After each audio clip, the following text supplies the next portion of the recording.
influence their thoughts. And that's really around change. You want to move the group that you can move. Don't try to move people you can't move. So if your chief is your chief and he's down here, don't spend your time trying to change his mind. It's not going to work. All right? The other is, don't take this stuff and go back and say, oh, well, I took a course and this is what they said. You just start using it. You do it. You live it. You whatever. It's just becomes part of you. And people will all figure it out. Okay? So try to figure out in a group who you're talking to. All right? So this slide is what I'm going to start with. And that is to say, when you get up, is there a difference between, you want that back, Rodney? Or I'm just going to move out of the way so she can catch. Do you,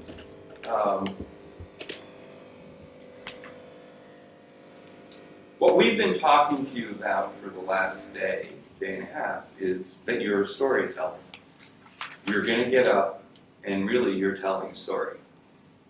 And think about it in some ways. When you stand up on the stage, Rodney actually mentioned this yesterday, you are a performer. You're no different than somebody in the theater. You are selling yourself to that audience. And you're trying to capture that audience. Rodney disappointed me.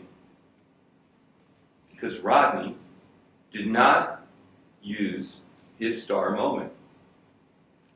And so I taught him that one on the side, but I didn't do it. I'm going to talk a little bit about, I'm going to start to talk about rugby so that Rodney will do that piece.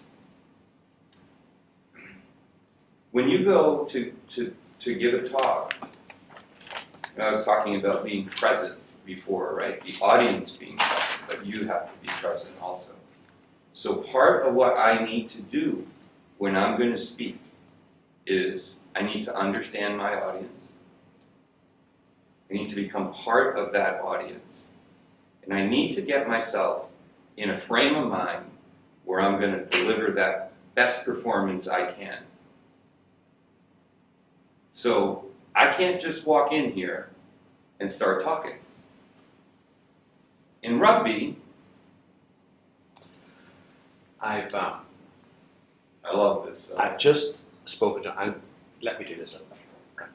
Yeah, whatever you need. Asked me about stage fright, and you'd specifically asked me about stage fright, so we actually discussed it here. I didn't do it with you. When you feel stage fright, many of you feel a fast pulse when you get up to speak. And many of you feel a dry mouth when you get up to speak. What is that? What is the chemical that does that? Adrenaline. Okay. So when we get up to speak and we care, thank the Lord, we have these little glands at the back called adrenals, and they squirt out adrenaline. Okay. And that in English gives us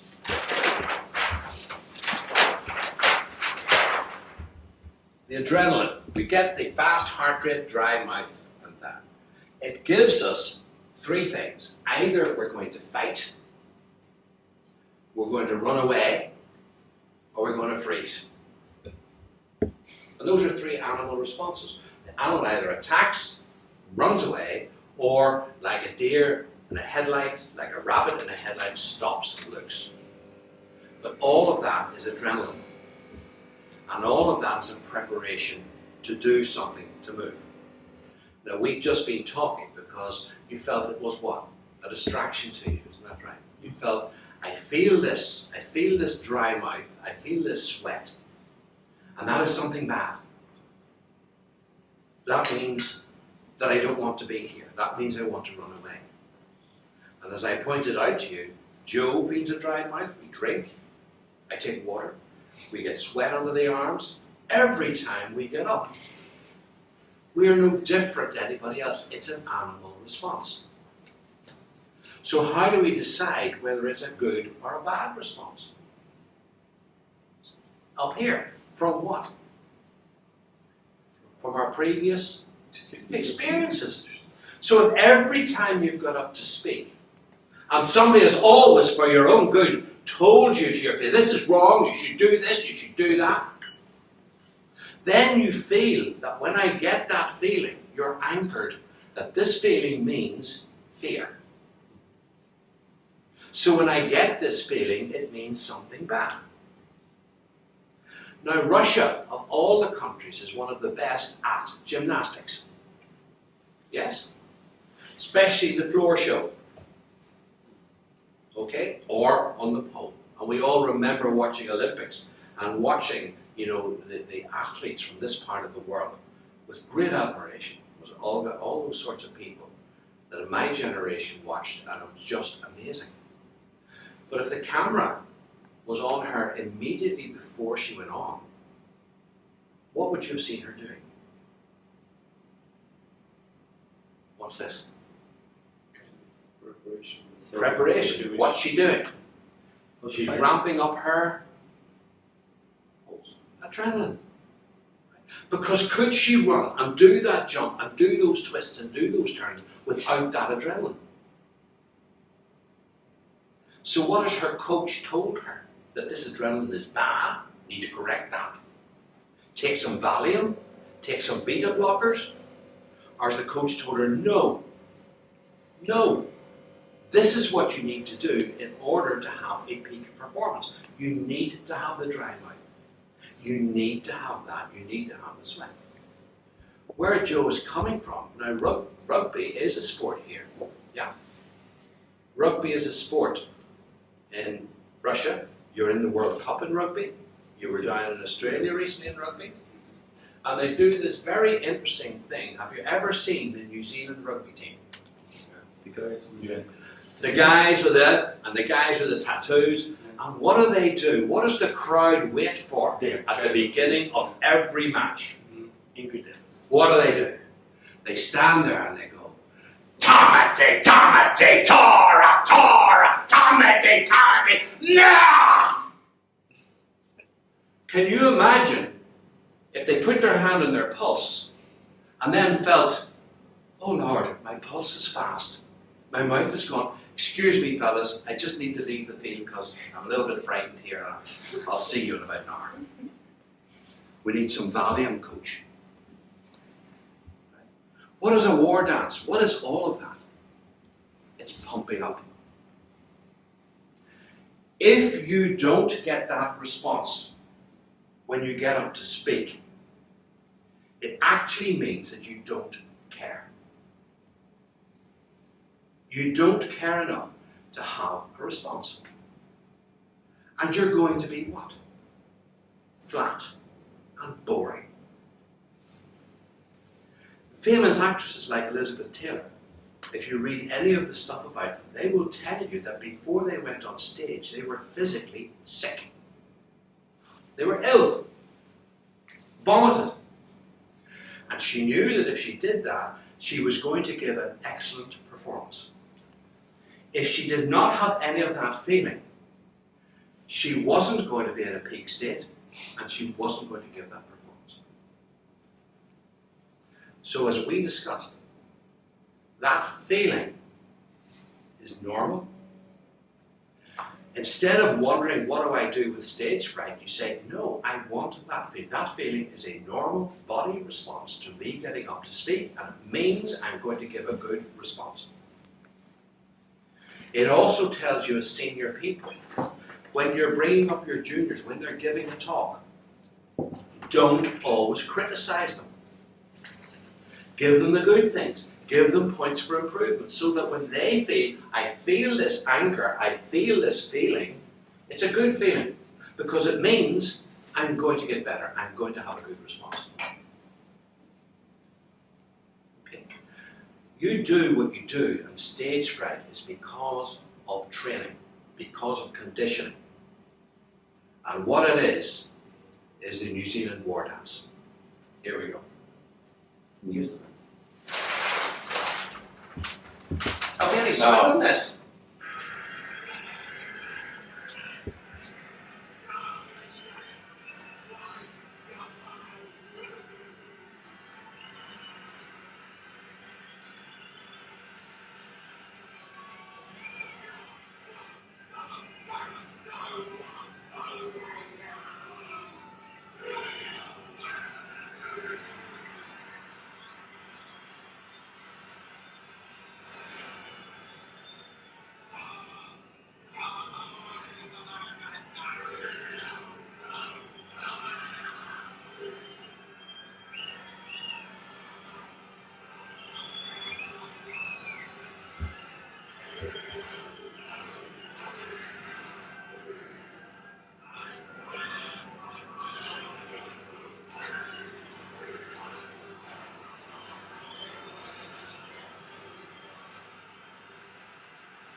Irish Right, got it? I think Rodney is better at it than they are. Anyways, that's Rodney's star moment. When Rodney did that, I was like, wow, I'm totally thrilled. But, it's just the idea, don't just walk out there. You got to get yourself into the mindset that you're going to be performing for people.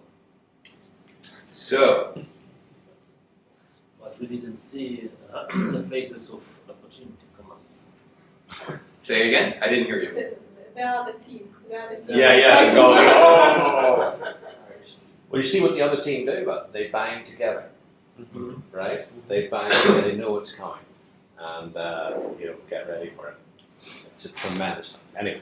All right, so now we're going to totally switch gears. We're not going to talk about any of the other things. We're going to talk about energy-based technologies and how they work.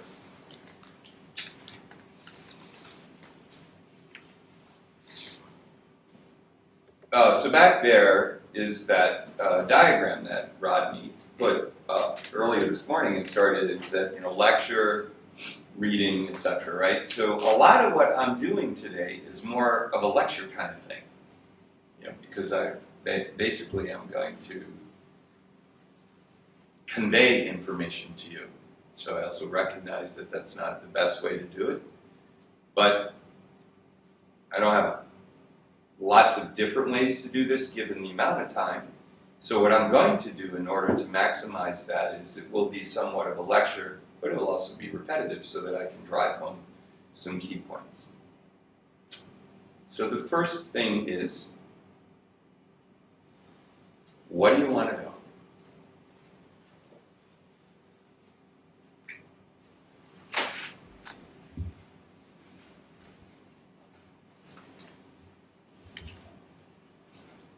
What? What's safe? Why? Why what? Why you should know about energy? Why we use electrosurgery in our experience, in our field of surgery? Why do we use it? Yes. Okay. How to use it? How to be efficient?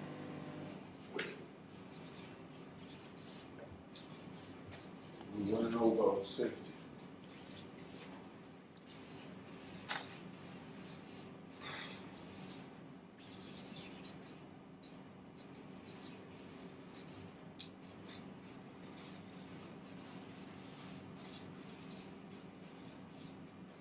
What are the principles?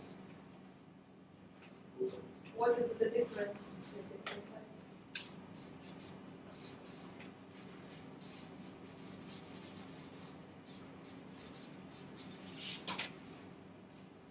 What is the future?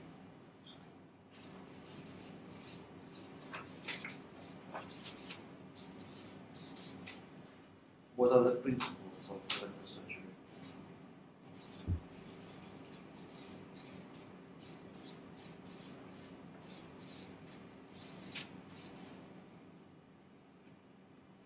Indication. What about education? Indication of use.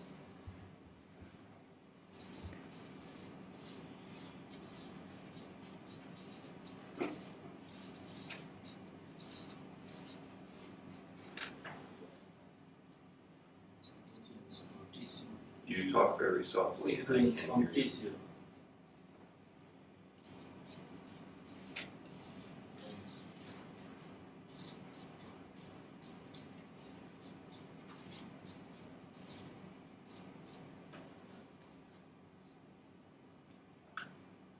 Anything else? How it was invented.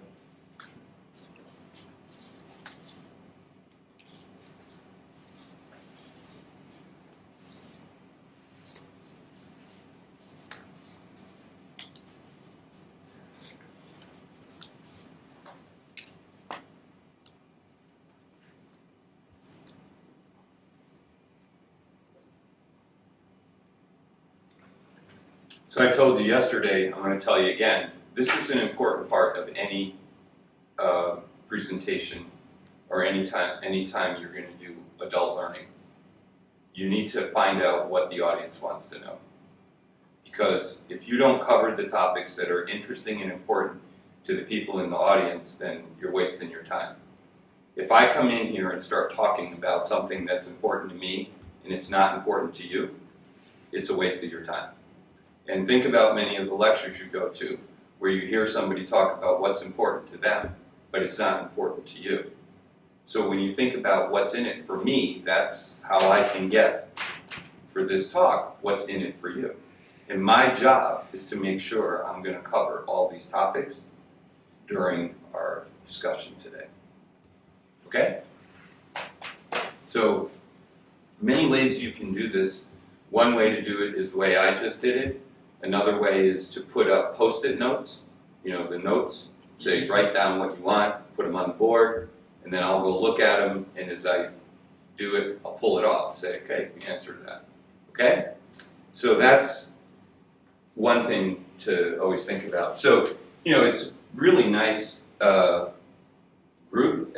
Interestingly, you pretty much all stayed at a high level, and that's good because I'm going to be high to low level. Nobody asked me a specific question like, how can I make harmonic cut faster? Or how can I seal blood vessels better with harmonic?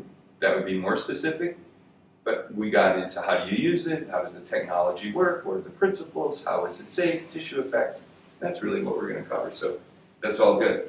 I like to start with this question, and I learned this question from a 20-year-old, 22-year-old. My son's, so I am taking my shoe off because I'm putting it on my leg on the chair. Young kid, he's my son's best friend, works for a company. I don't know, they sell consulting services. And he was the junior, right? So he'd always go to the meeting and sit there and take notes. And one day, this is a true story, one day they said to him, why don't you do the presentation to the company? So he said, okay. So, typical presentation, they'd walk in and they'd say, hi, we're from the Rodney Payton Consulting Group. We're a group of 150 people. We're located in 7 countries in the world, and we focus on doing this. And then they go through and they tell you all the stuff, right? So he said, and I was sitting there thinking, what a waste of time. These people have asked us to come here because they want something, and they already know who we are. So he walked in and he said, we're from the Rodney Payton Consulting Group. What is it that you'd like to know so that we can address that immediately? You're busy, and we want to get right to the point. He got the job. A very different approach, which comes back a little bit to what you were talking about. Yeah, there's roles and ways, but sometimes there's new ways to try things. So I learned from him, that's a great question. What do you want to know? So that's what I tell people to start with. And it's always good to give the audience a roadmap in a presentation like this, or what we're going to cover, so that you know where we are in the day. We're going to have some questions. I'm going to then talk a lot about monopolar. I'm going to spend more time talking about monopolar than the other technologies. And the reason is that monopolar is, first of all, what you use most commonly. Second of all, it's what you understand the least. And third, it sets the principles for everything else that I'll talk about.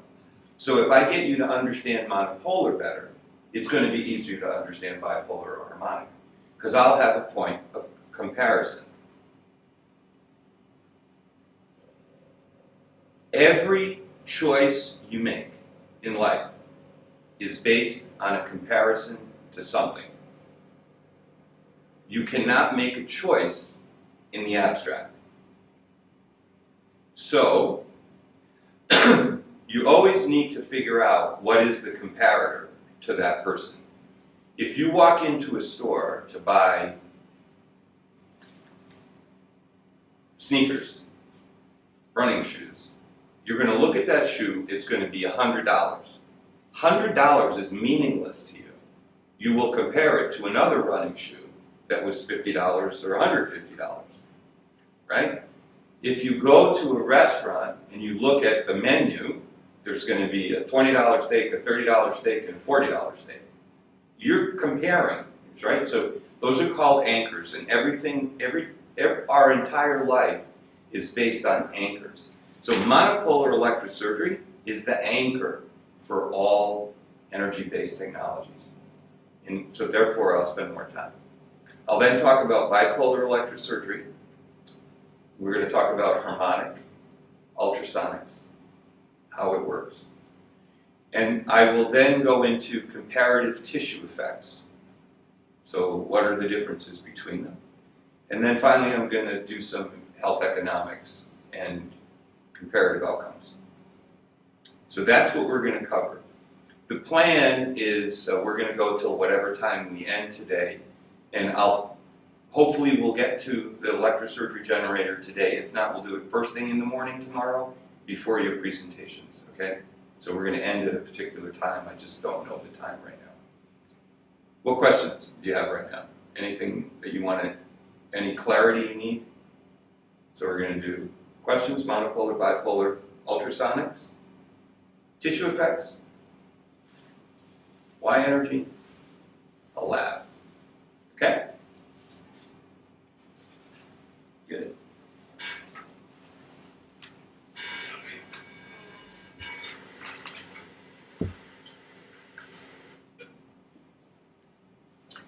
Electrosurgery is a pretty powerful thing. I mean, that's not too remarkable, right? That you can light a light bulb by touching electric current to it.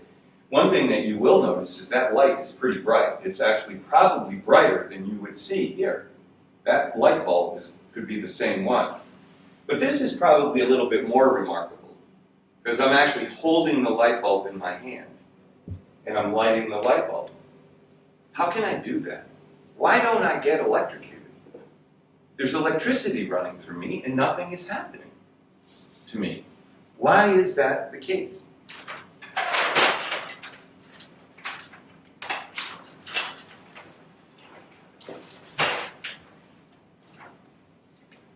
Why don't you get electrocuted with electricity? In your case? In any case. No ground. No ground. Any other thoughts?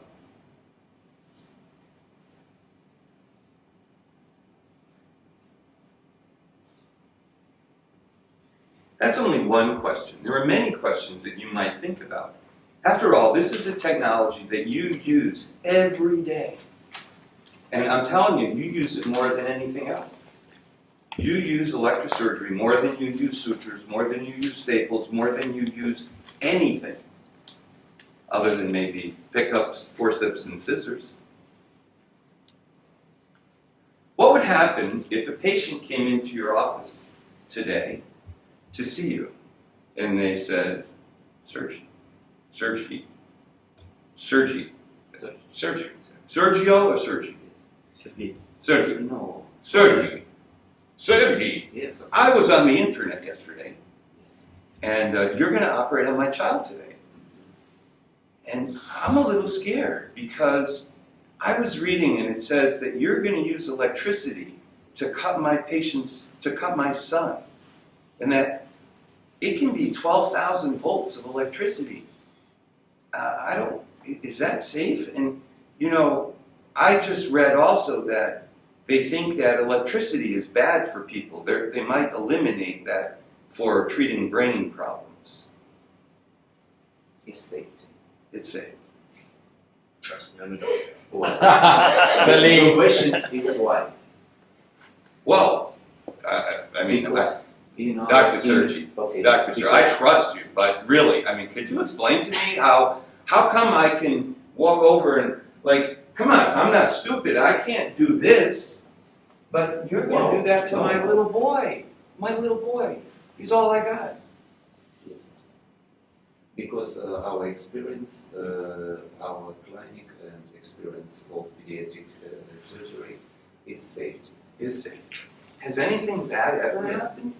And Has anything bad ever happened? sometimes, no, How many of you here use electrosurgery? Oh, Who uses electric cautery? oh, What's the difference? difference in the temperature at the end of the Difference in the temperature at the end. Can you explain that a little bit more?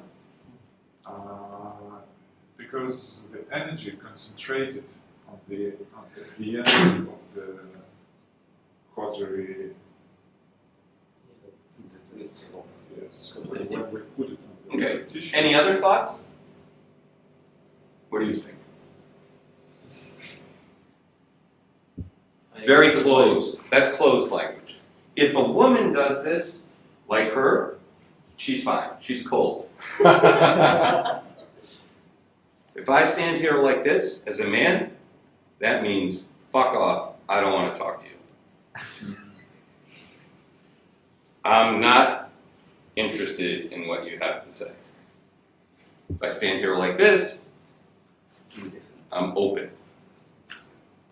I don't agree. I only change my position on Cool. No, and you are more than entitled to agree. I wasn't, but that is the standard body language. Man, closed. Woman, not closed. It's just cold here. Yeah, well, I knew she was cold. It is cold. And I'm just pointing out things that you can read. Anyways, what did you think? about Electric cautery and because you all use electrosurgery and you all use electric cautery. So I'm trying to understand what the difference I is. agree with You agree with Beckhoff. He's a very smart guy. He comes from the Caucasus. That's right. All right, how do you coagulate a blood vessel? collagen sealing. Collagen sealing. And you have two waveforms on your generator, coag and cut. Which one what do you set your generator on? in the round scalpel. Yeah, no, electrosurgery generator. In electrosurgery. What power setting do you use? I use What number? Мощность у тебя там наставляешь, что это зависит от аппарата. It depends You don't on the know. device. What do you use for cut? And coag? 20 or 30 20 or 30 for cut? for cutting. And how about for coag? About 30 or 40. 30 or 40. How about you, Batman? Depends on tissue first, and it's usually 60-60. 60-60. And I use the Velolab most of the time, Velolab regime, the middle button. Blend? Yeah, plan. And what blend level do you use? I can do it manually with the pencils, about 3. Blend 3. How about you? Usually I use 30 for evaluation and 40 for cutting. 30, 30. 30, 30. 60, 60. 30 to 40. 30 to 40 for cut or coag? For both. It's on the Velolab machine, because I have Irby machine, I'm sorry, there's no Irby device in here. That sucked greatly. It from 100 something to 60 something, and every time you have to change that, I don't know what they have in settings. It's just crazy. The device is crazy. The G300, whatever. So, Badma, you just made a point. Every electrosurgery generator is different, and that's an important thing for you to remember. Second is that I just want to make an observation. One honest person doesn't even know what his generator is set at. My nose. And his nurse knows. So his nurse has decided Make what it he stronger. wants. And the rest of you all use different numbers, different amounts. You did point out tissue differences. It's kind of interesting. Just something to think about. Is one safer than the other, cut or coag? What do you mean? Huh? What do you exactly mean, like safe? Like, Cutting is few Uh, Say it again. Cutting is few natural spread. You, That's why it's so you're saying cutting is safer. Okay. He says cut's safe. I guess it's Cut is safe. but cut for what? It's cut. Cut And when you want to patients, coagulate, you cannot coagulate what you cut because it doesn't work. It's work. Nah. for tissue, for patients. When you use the pickups and you cut through the pickups, it works as coag, but it's different. What do you think? for tissue, it may be safety plug. For the tissue, All right. safety. So we have traditional bipolar and advanced bipolar. What's the difference? The regular bipolar, you just burn till it charcoal dark. And when it's advanced one, it has the impedance sensor that's supposed to be stopping at the level when the protein coagulates, and that's it. Impedance, the R. He talked about impotence today too. Maybe what we need to do is to give Cialis to our generator. So if we took a traditional bipolar generator and we gave it Cialis, it would have impotence feedback and it would work better. Natural's men's health. Natural. It would be a natural generator. Anybody else have any thoughts about this question? Why is lateral thermal damage important? It's dangerous. Because it's dangerous. It's It's unpredictable. Is electrosurgery predictable? well, not because it is natural. I mean, why physically lateral damage is dangerous? Because you have a nice coagulate part here, but the lateral spread caused the irreversible damage of collagen right next, and it's going to burst later. The bleeding. Any other reasons why? And it's very important for our small patients because complication after the monopolar. Okay. People. It takes some time to close the Yeah. tissues. Delayed one. What's the maximum size vessel you can coagulate with electrosurgery? 7 millimeters. Which one? Monopolar. It's up to you both. 1 milliliter. No, I can recoagulate the hemorrhoidals, which is about, the hemorrhoidal plexuses, which is about 2-3 millimeters sometimes. How about with harmonic or ultrasound? 5.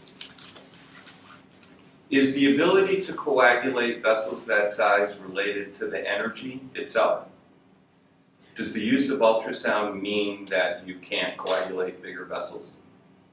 Or that because you're using bipolar, somehow you can because of the energy? It's because all energy is concentrated. That's probably.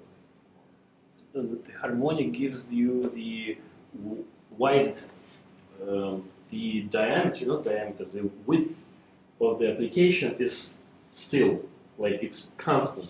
It's it's how wide your blade is.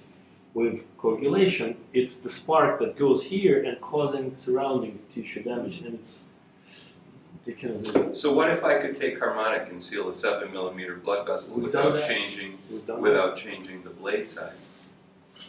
we've done that, but it's not in the manual. If something occurs, something happens, there's going to be a lawsuit because you did it without clips. You coagulated something that is 7 millimeters of harmonic and it's not safe. Okay, so our technologies. I just realized you're taping me and I used the F word before. French. It was French. Russian. So I want to be clear. Ultrasound, harmonic sonicision, are only indicated for vessels up to 5 millimeters in size. You're absolutely correct. The question I'm trying to ask is that a limitation of why is it only 5 millimeters, besides the fact that it says it's only 5 millimeters? Can you make it so that it can always do 7 millimeters? Or do you have to use bipolar in order to do 7 millimeter blood vessels? Because somehow bipolar allows you to do larger blood vessels than smaller blood vessels. I don't know. Spasiba. Honestly, I don't have an answer for that. Yeah, okay. So, those are hooks. What I'm trying to do is to get you all to understand that there are a series of very simple questions that one would expect as a patient that the doctor would know the answer to. That, for the most part, some of you are giving strong answers, and some of you are like, well, I'm not really sure. And, in fact, in one case, we had a whole discussion around coag, safer, which one, what can you do? So the purpose is I use questions to say, okay, I'm going to explain these things now, so maybe there's something that you're going to learn that's going to be of value. That's why those questions are there. I'm going to explain as I go through each of these slides what they mean, how you would use them, and however you want. So that's why there's a series of questions.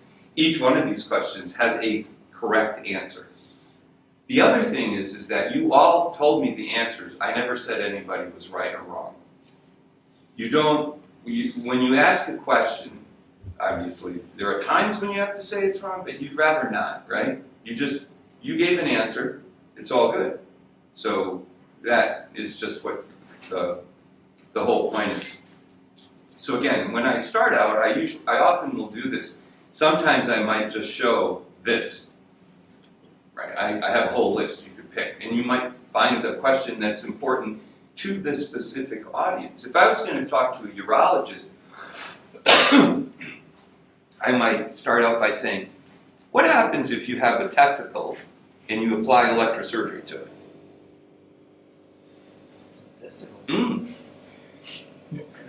Well, then You burn the hole. You burn what? A hole. A hole. A hole. You burn a hole in what? In the algae. Trichology. protein. Gynecology. Yeah. Actually, what you do also is you are going to coagulate the vas, the spermatic duct. You will also coagulate the spermatic duct. I'm actually giving you an answer there. So you can do that, okay? How many, we asked this yesterday, right? So how many, so we know the answer to that. And in fact, in most places in the world, there isn't a lot of training that's given to surgeons around this. In the United Kingdom, which is the Asatis article here, they do spend a bit of time. It's 50%. Only about 50% of the registrars get any kind of training. And in the Lehman article, which is a group of urologists, they basically figured out that nobody got any training. And there have been many studies in the United States and in other parts of the country which document that in no specialty is there a significant amount of training, other than one group, which are gynecologists. Gynecologists in general do have lots of formal training around energy-based technologies, and the reason is because that specialty has had more complications than any other that they recognize are from energy. So with tubal sterilizations, gynecologists became very aware of the problems from monopolar electrosurgery. There were many bowel burns, there were eye burns to surgeons. And so in the 1980s and 90s, they just became really aware. They became aware of bipolar. It's interesting. I want you to remember what your answer was of the difference between traditional bipolar and advanced bipolar. You all told me it's impedance feedback. That was the only thing you told me. It is true that advanced bipolar has an impedance feedback. But I can take traditional bipolar and give it impedance feedback. Human operated. Huh? Human operated feedback. No. No? I can put an ammeter on it, which is a device that measures current flow, and it will tell me when the impedance is high. And that's the way many people use regular bipolar. So as you'll see later, while that is a component of traditional bipolar, it isn't the most important aspect of it. However, because we get most of our information from companies, there's a lot of sex appeal to talking about impedance feedback. And that's what you remember. When I ask questions, surgeons will oftentimes know much more about harmonic or sonocision or advanced bipolar than electrosurgery. Why? Because there are companies that are out there talking and promoting certain aspects. So when devices are manufactured, they're manufactured in a way to produce a very reproducible tissue effect. And so you have to consider many factors when an instrument is designed. First of all, there's a human being that's interacting with that device. So we have to be thinking about how it fits in your hand, how you're going to use it, where it's going to be used. Those are the human factors. The human factor that Sergey talked about is his nurse sets the machine. Fine, he has decided that she's going to decide what that device needs to be. That's a human factor. Tissue compression, viscoelasticity. So Badman talked about different tissues. So what are the characteristics of tissues that we need to think about when we design instruments and energy interactions? There's tissue injury. How much damage do we cause? And why is that damage important? I ask that question because prior to harmonic, no one talked about tissue damage.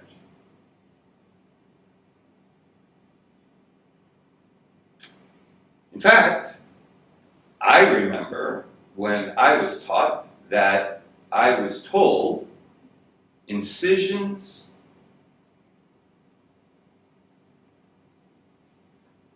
heal from side to side, not end to end. So make the biggest incision possible so that you can see. Well, there's a lot of tissue damage when you make a big incision. Forget about lateral tissue damage. How does the body repair? What influence does this all have?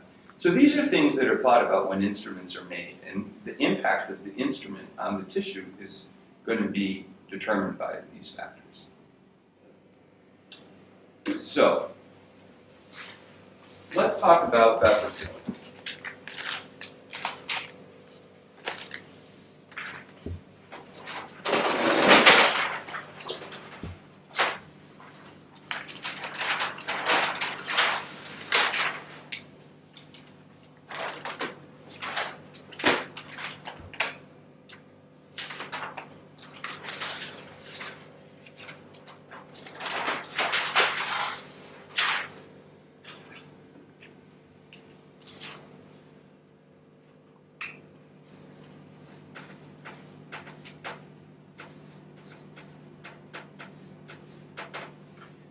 So we want to use this to seal blood vessels.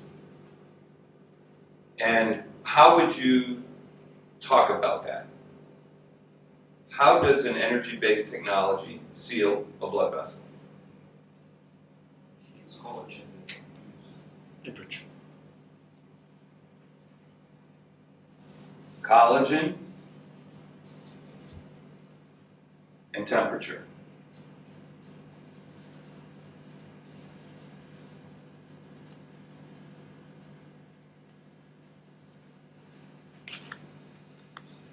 Anything else?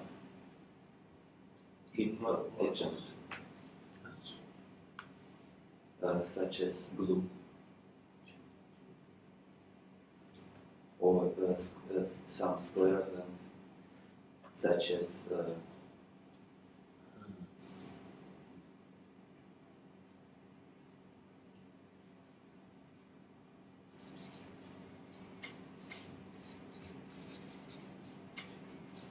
So adjuvants, things like glues, glues.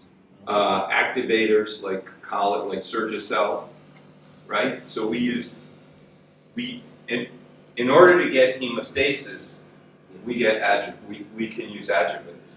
We also have the normal mechanism. Alcohol. Yeah, is another one. Yes. So, but we have normal hemostasis. We can supplement hemostasis with adjuvants, with, Through the bloodstream itself. that's over here, Oh, normal. okay, sorry. Huh? Ligature. Sutures Compression. and staples. And compression. But staples are compression. Yeah, I put compression by itself because you can just put your finger on it. Oh, okay, temporary compression. This is permanent compression. And then we use energy. So I want to now focus on energy, and Vladimir told me temperature and collagen. Anything else? Compression. Compression.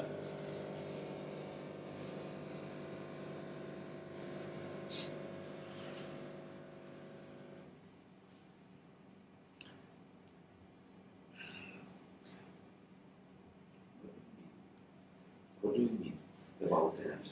What else is important in sealing a blood vessel with energy? So, there are mechanical factors. Fresh inside this. Compression, temperature, and time. There are biologic factors. Collagen, elastin, and water. There are surgeon factors.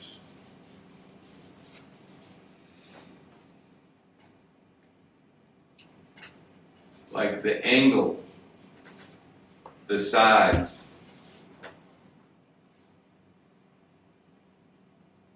Any other surgeon factor? Length. Hmm? Length. The length of vessel. Length. Length. If you don't see the vessel in the wound. Yeah, so how about Duration of bundles, tissue bundles? Okay, so those are surgical factors.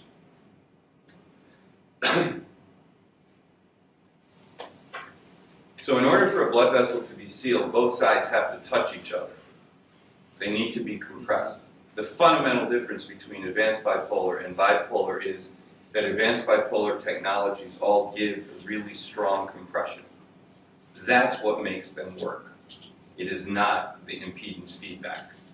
The reason they work is they give really good compression. With a traditional bipolar device, you cannot compress it very much. You're not supposed to compress it. You loosely approximate it. Because if you really compress with that device, the energy will go in the metal and not through the tissue. Advanced bipolar devices are coated, or there's a gap created so that you can get lots of compression. So compression is one of the key factors. And in order to seal a blood vessel, we have to use temperature. If I took a blood vessel and I applied 50 degrees of temperature, I could seal that blood vessel. That blood vessel will seal. It might take 8 hours, but it will seal. Because collagen starts to denature at about 45 degrees. But you don't have 8 hours to wait. So you use time. So time, compression, and heat are the mechanical factors that determine the sealing of a blood vessel. And in fact, if you think about it, time applies to both. It's the rate of compression and the rate of temperature. And this is something that we're exploring, and I'll talk about at the end of the day. Okay, so 3 factors for vessel sealing: mechanical, are compression, heat, and time. Now, everybody talks about collagen, but actually it's not just collagen. It's collagen and elastin, and then water. Now, why is water important? Cools down. It's evaporate. Like important words. Yeah, you're all talking around the same thing, because water is what ultimately determines the temperature of the tissue. Until all water boils off, the temperature will never go above 100 degrees. Therefore, it can never become equilibrium with the source. Right? If I take and heat my hand, my hand is only going to become the temperature of the flame when all the water's gone. And because of the way that works is that there'll be a thermal gradient, right, of water. In order for this water to get to the temperature of this water, all this water has to go to a higher temperature for the temperature to transfer over. So there's always a gradient of water. Collagen. What is collagen? Protein. It's a protein. Denaturates. Hmm? I mean, What is collagen? Not that it's innate. What is collagen? Structural. Collagen is the structural protein in the body. It's 60% of our total proteins in our body. It's what gives us our form and shape. It's a rigid protein. It's structural. What's elastin? Linking protein. Some kind of linking protein. It's the protein that gives elasticity. That's why it's called elastin. So in a blood vessel, you have collagen. That's what makes the vessel be a tube. And you have elastin, which is what makes it come back to that place. When it expands, it's the elastin that pulls it back. It's also the elastin that allows it to expand. Right? So think about this.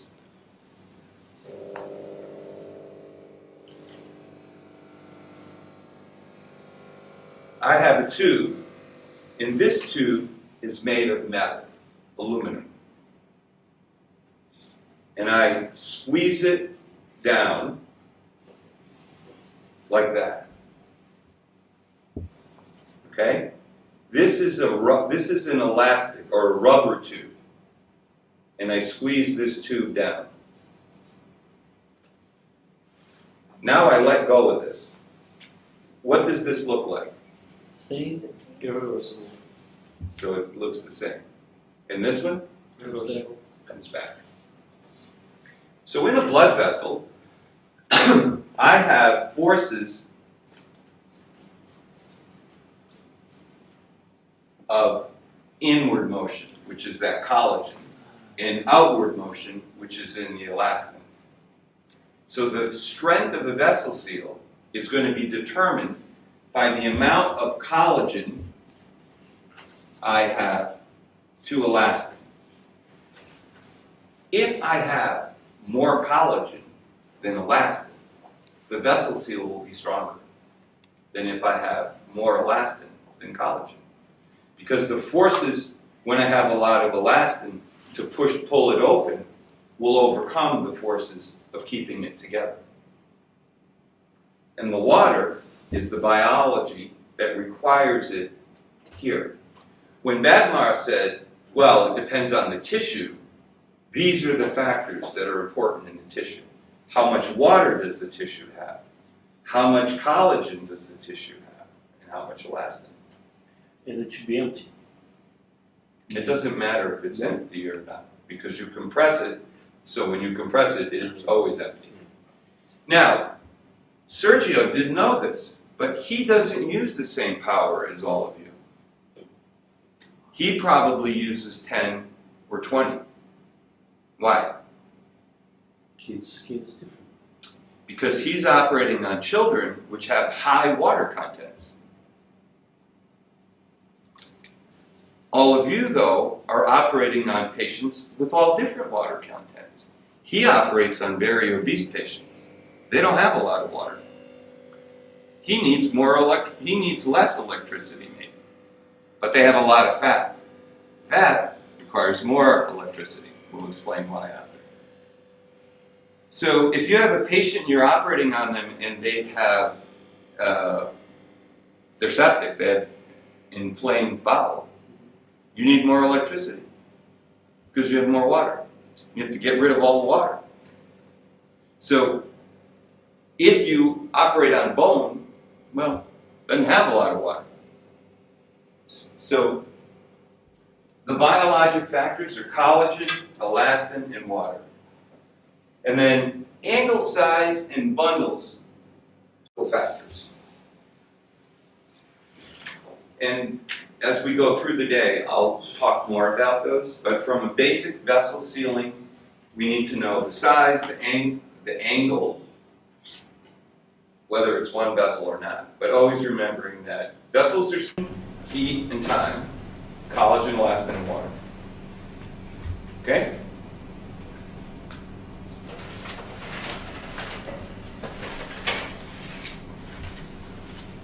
So,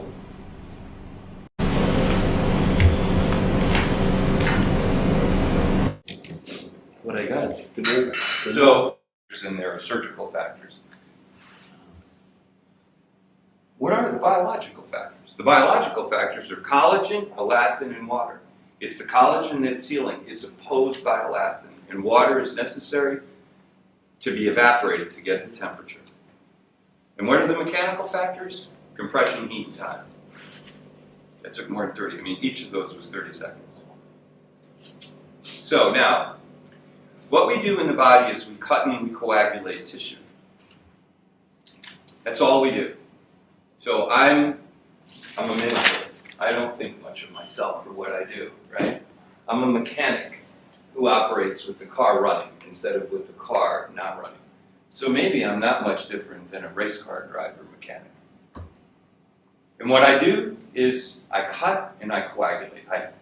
I want to take things out, I want to move things around, and I don't want them to bleed because it doesn't look good for the nurses when it's bleeding, right? They say, the guy's a bad surgeon. Look at what a bloody mess. So, Badma was talking before, well, cut doesn't coagulate very well. And true cutting, true electrosurgical cutting, does not coagulate very well. However, using the cutting current can coagulate just as well as with coag. So we'll explain that a little bit later. But traditionally what has happened is when you cut things, they bleed. When you coagulate things, they don't cut. So surgeons have always had to use one or the other in order to go through a procedure. And what Harmonic did, and I use specifically Harmonic because that is the technology, its sort of niche that it developed was this whole idea of coagulating and cutting tissues at the same time in a way that was highly effective. And that's this idea of hemostatic cutting. And from that came the whole idea of sealing big blood vessels. And those blood vessels, then you have ligature, and you have gyrus, and you have end seal, and you have all these advanced bipolar technologies. So when we think about energy technologies, please remember that ultrasound is not about sealing a blood vessel alone. It's about sealing and cutting tissues. Bipolar technologies really are about sealing blood vessels.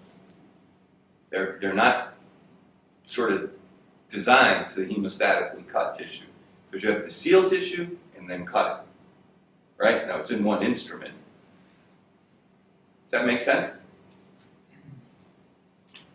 So initially it was only hemostatic cutting. The initial harmonic didn't have coag,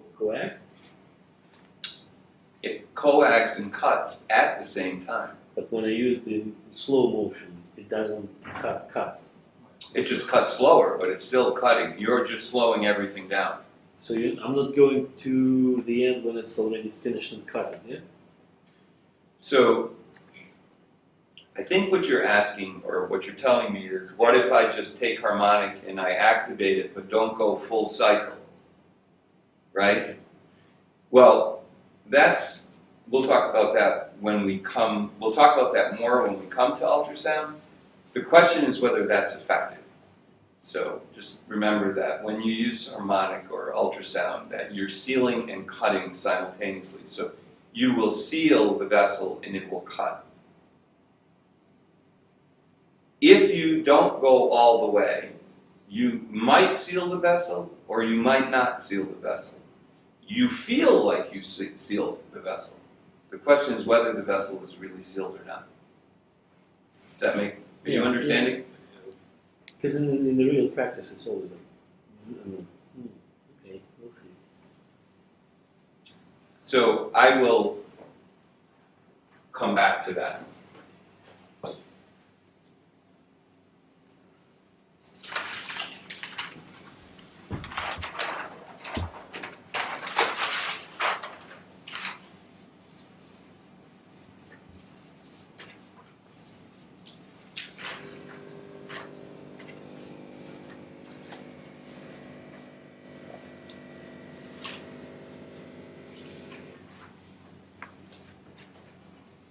I think what you're describing, Badma, is a ultrasonic clip.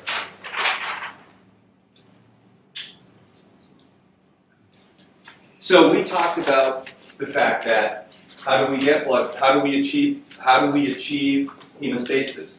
Well, we do it through the normal platelet mechanism, which is vasoconstriction, platelet aggregation, fibrin deposition, and then clot retraction. In order to accelerate hemostasis, and in surgery, we use other mechanisms that you talked about. You talked about we use topical hemostatic agents, adjuvants, things like Surgicel, alcohol, Avatine, Avicel, whatever the material is you like to use. We use, it's not on here, but it should be sutures and clips. And then we use electrosurgery. I just am reminded about something. There's two things I need to tell you that are important. First, I've been telling you how to make good slides. Rodney's been telling you how to make good slides. The slides I'm going to show you aren't necessarily good slides. These are slides I'm required by the company to use. So the slides I showed yesterday were my slides. These are sort of the way companies do it. I took all the branding off of them. But there's more words on these than I would like. So you're free to change these however you want. However, there's a number on these slides. Every slide has to go through a copy approval process that we use, that I use. And that is a process in which lawyers, regulatory people, everybody looks at it to make sure that I'm not going to say something that will be in violation of all the authorities, right? If we say you can only seal 5 millimeter blood vessels, I can only say you can seal 5 millimeter blood vessels. Otherwise, let me give you the example of that would be, if I told you that, well, you can seal 6 millimeter blood vessels. It's not the lawsuit that's the problem. It's the $3 billion that we'd have to pay the federal government for violating that. So it's huge amounts of risk. So when you use these slides and you choose to use them differently, it's fine. Just take the number off, please. Okay? Because I know what the slide looked like. You can say, as a doctor, you can say whatever you want. You don't work for me or for us. I have to be careful. So just remember that there might be more words on the slides. I'll point one out, or it might not be as clear, and then that number, okay? Sorry to digress, but I just remembered. We can use videos if you don't mind, yeah? You can use anything you want here. That's why I gave it to you. But the All the numbers are- videos, Yeah, all the videos are there in all these slides you have. The only, and I want you to make them into your own, right? You're going to use these as you want to use them, whatever you want to use. All I'm saying is, take the number off if you Okay. change it. Okay? if it's in Russian, it's already changed. No, just take the number off. Okay. That's The it. numbers aren't, the slides aren't in Russian. The slides are in English. So if it's in Russian, no number, but it's going to be the same structure, even same color on compression, but in Russian it shouldn't be any problem. It's a theoretical. Anyway, we're going to change it anyway, Okay, let me just be clear what I'm saying. If you use this slide, in English. I don't care how you use it, take the number off it Okay. if you change it. Okay. That means if you change it from English to Russian, take the number off because it's not copy approved in Russian. If you take and decide you only want to use this half of the slide, take that off. And if I want to use this in my presentation as an official statement of Ethicon Johnson & Johnson, I should, and I said, Joe told me that's the official Johnson & Johnson slide. It should be fine. I would hope that you would never say what you just said. I don't want you to ever say, I said. All I'm trying to tell you is that number Has to go. is a number that is saying it's copy approved by the company. That's the slide. But seriously, so what you said, I don't want anybody, you're getting educated, I'm educating, I'm whatever. I mean, at the end of the day, these are not my opinions, they're our opinions. You need to tell me where I'm wrong. Everybody, right? We need to own the information. We're not making parrots. You know parrots?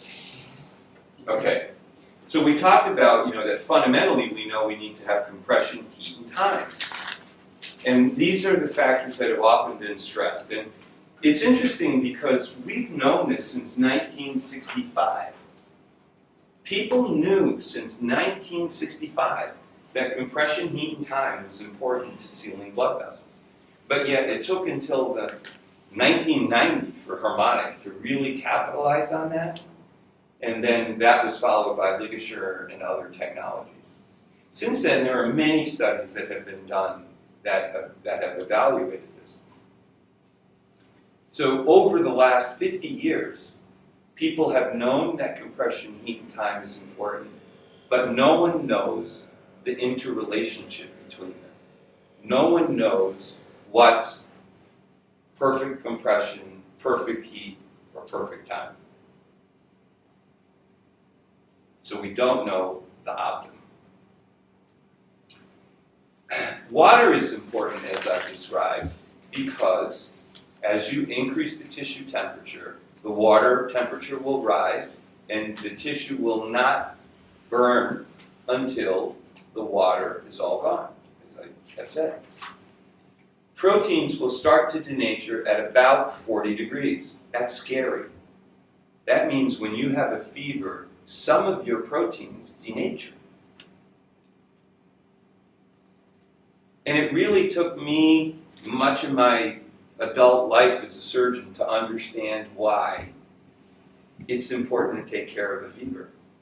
Why you want to get the temperature down. Because when you have a fever, you are irreversibly denaturing some of your proteins. You will be changed. So collagen, it's debated, and it depends on what animal, but in humans, generally, it's thought that collagen will start to denature maybe at around 45 to 50, 60 degrees. And somewhere between 60 and 80 degrees is the ideal temperature for collagen to denature. Once the temperature gets above 100 degrees, then the temperature source becomes the tissue source.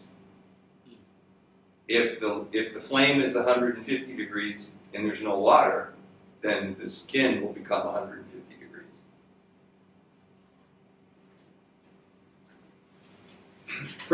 From the surgeon's factors or the patient factors, there are many things that we can think about. We can think about, is the blood vessel calcified?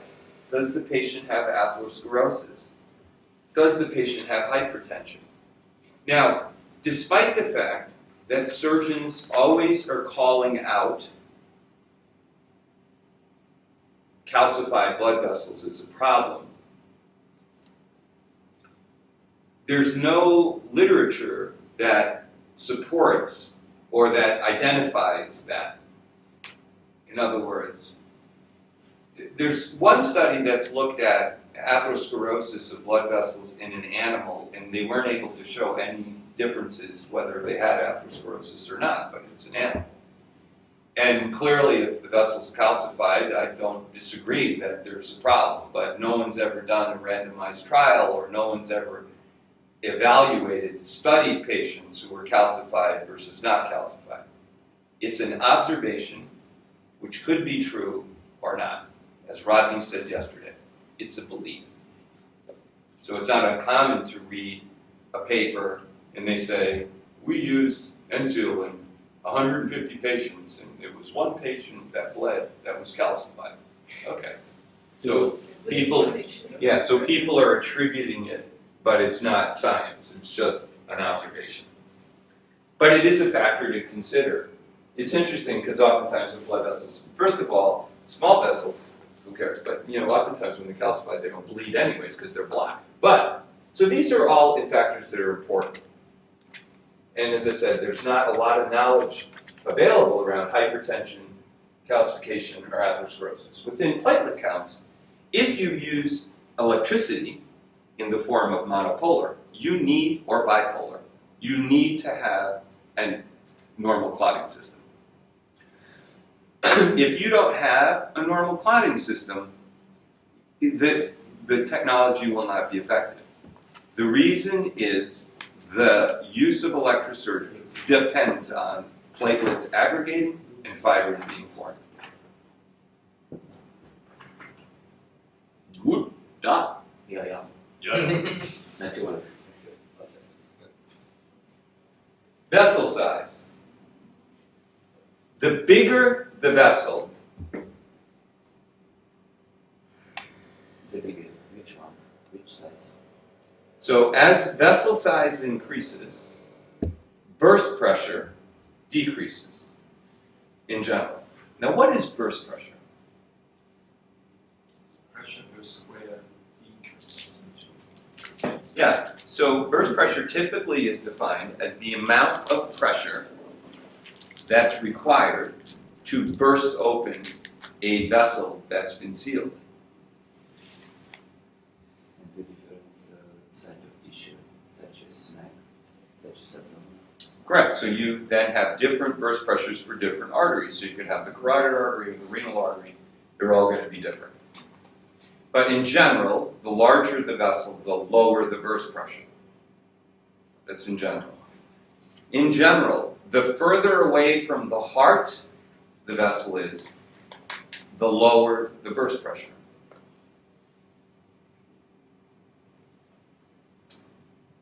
The closer the vessel is to a branch point, the lower the burst pressure.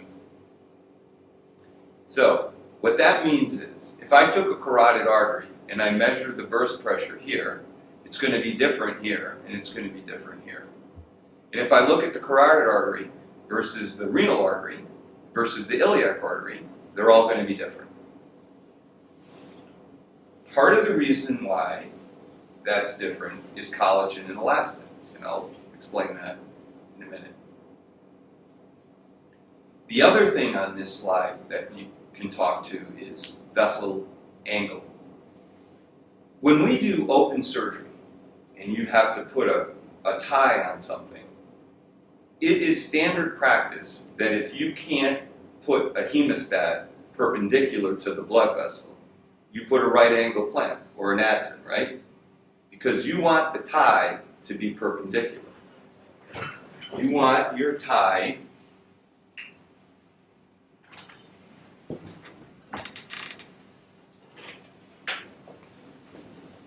on the blood vessel to be like that. You don't want it to be like that. Presumably because somebody smart said, well, if it's like this and it slips, it will actually be like that. So no one probably taught you that specifically, right? No one said this whole theory. You just learned by watching that when the vessel's straight, you put it one way, and when it's at an angle, you make it straight. Now, how about laparoscopy? Do you do that? You try, but who knows? So that leads to the question, if we know for sutures it matters, does it matter for an energy-based device, whether it's straight or at an angle? And it turns out that it does.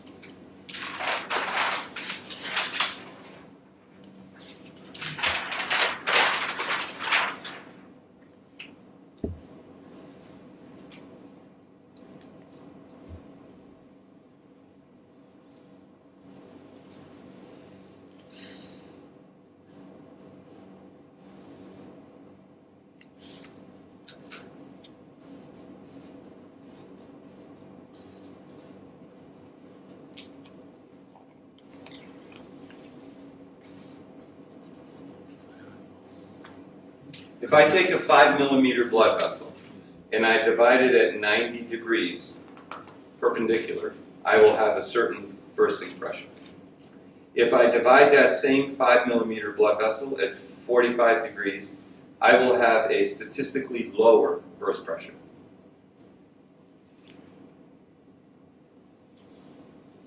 If I take a 7 millimeter vessel and divide it at 90 degrees, to the burst pressure of a 45 degree angle 5 millimeter vessel. Because this diameter is 5 millimeters, 10 millimeters. And experimentally you can show this. I have the experiment, it's a paper I published, but it's not, we published, but it's not in the deck. So, if you have a device like harmonic and it says 5 millimeters and you were to divide a 5 millimeter blood vessel at an angle, you're not dividing a 5 millimeter blood vessel anymore, you're really dividing a 7 millimeter blood vessel. The other thing is that oftentimes when ligature says we seal 7 millimeter blood vessels, how do they test for 7 millimeters? Be straight, 90 degree. Straight 90 degree. And in that experiment, it turns out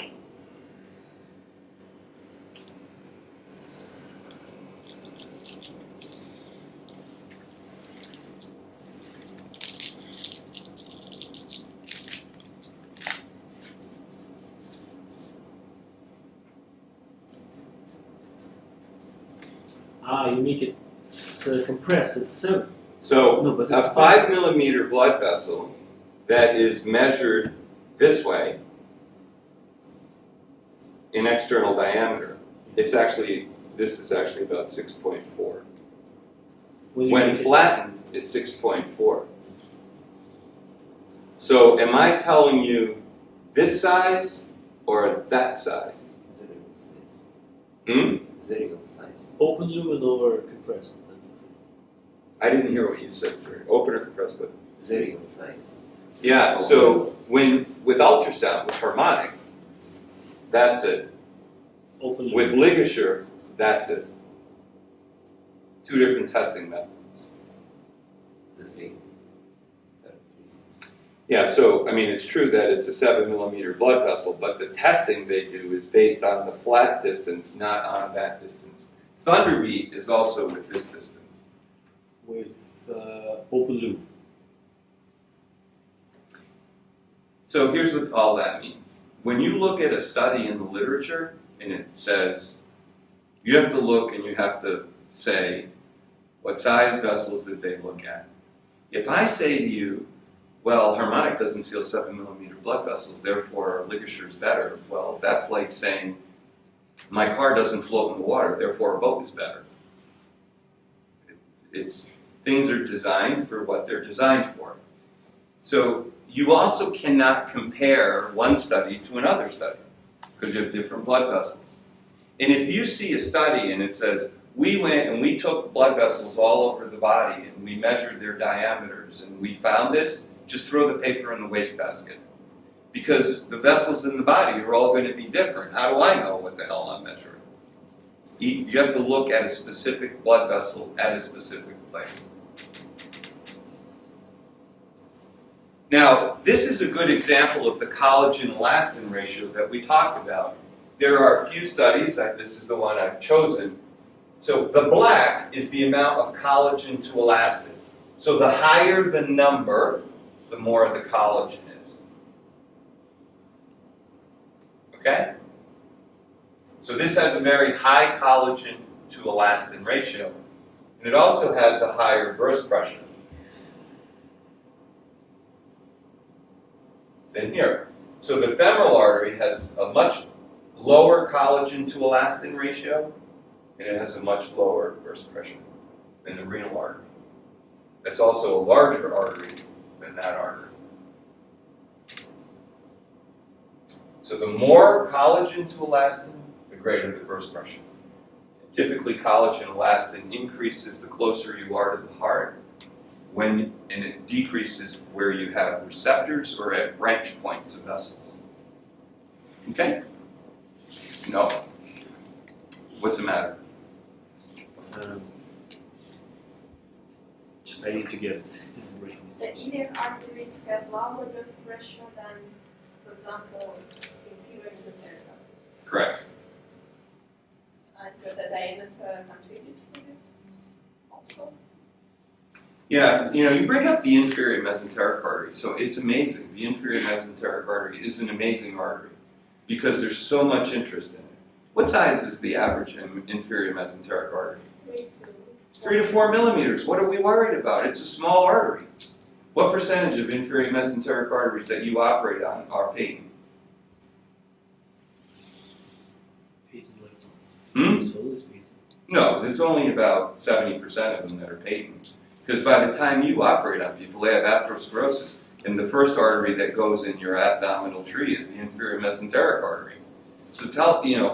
So it's just an interesting thing, I think, because everybody's worried about it. You can use any of these technologies on the inferior mesenteric artery, as long as you're coming straight. No, we do use. Yeah, no, I know. But what I'm saying is, it's interesting because it's like when I say to doctors, well, why do you use ligature? Well, because you can divide the inferior mesenteric artery. Well, why do you use NSEAL? Because you can divide the inferior mesenteric artery. Well, guess what? You can divide it with harmonic. It's a 3 to 4 millimeter blood vessel, usually. And about 25 to 30% of the time it's occluded. I only did that because you brought up the inferior mesenteric artery. Coming back to your question is yes, the iliac artery has a lower burst pressure than the renal artery. The renal artery has the highest burst pressure in the body. It's related to collagen and elastin, the tubes, the aluminum tube and the rubber tube.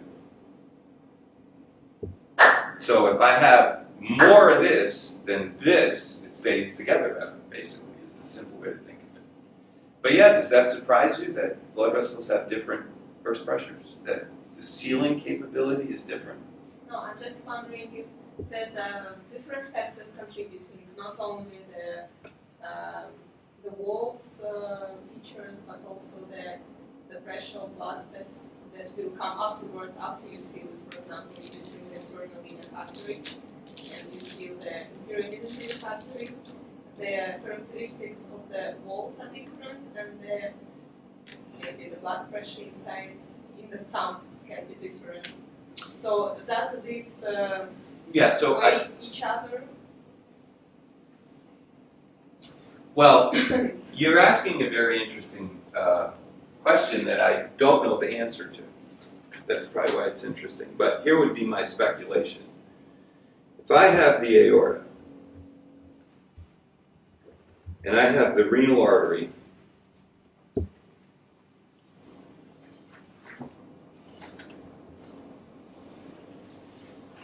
the inferior mesenteric artery. I hear this a lot, and so I mean I've heard this question before. So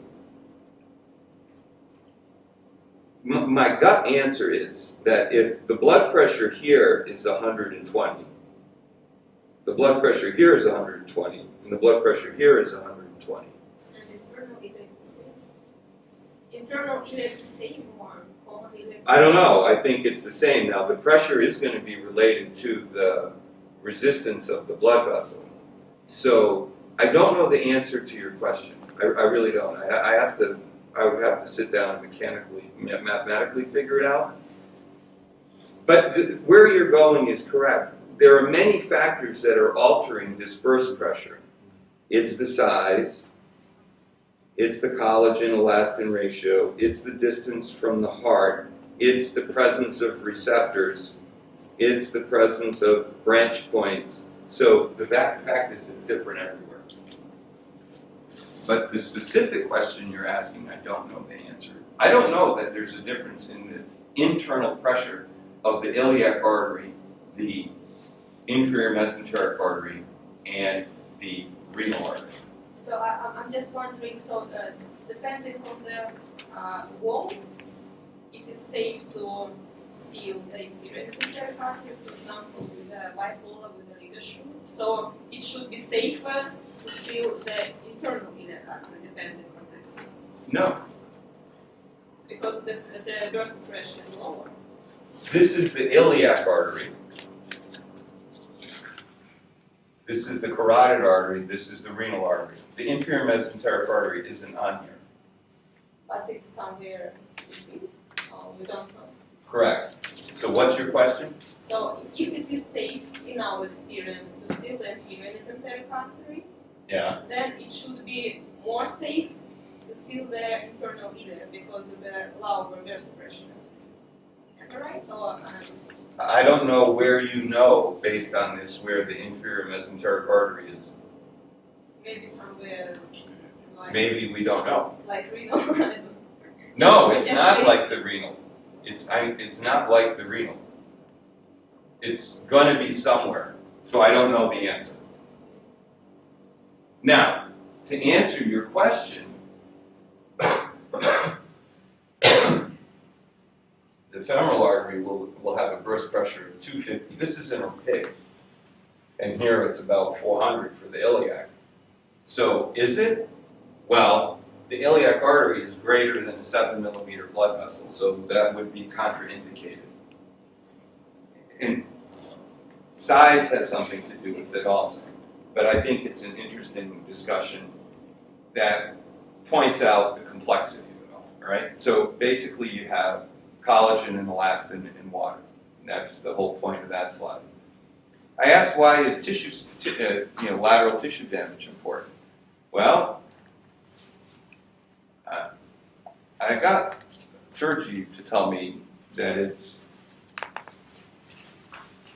you don't want to injure something next to it, I guess, right? So theoretically, at least, this is theory because no one's ever proven it. There are three things that you can think about. One is that, well, you don't want to damage something next to where you're operating. So if there's a nerve there, right?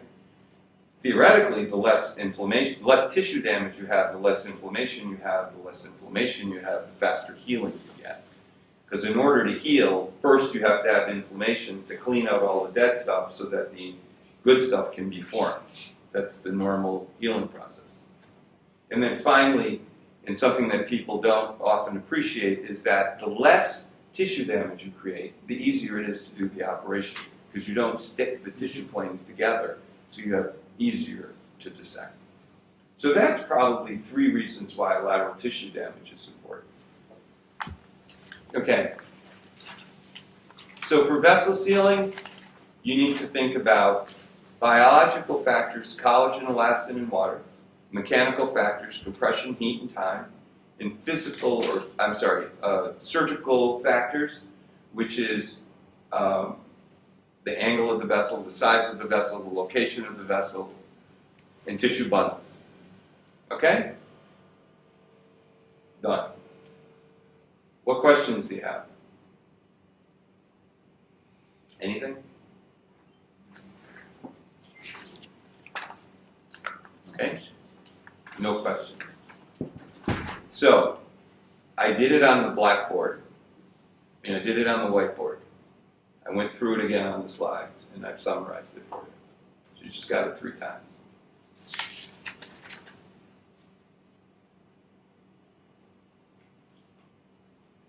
Can I just add there, did you see just generally the way he used the flip chart as well? When you came up with questions, he could take them to the flip chart.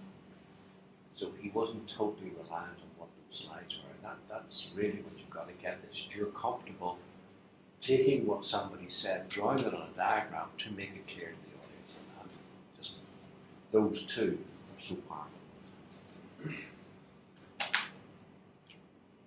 What time is it now? 12. So I'm still thinking of her question.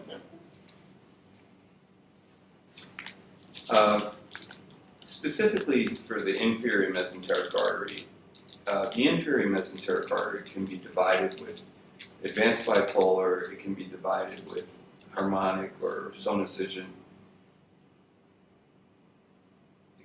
It's generally not a problem.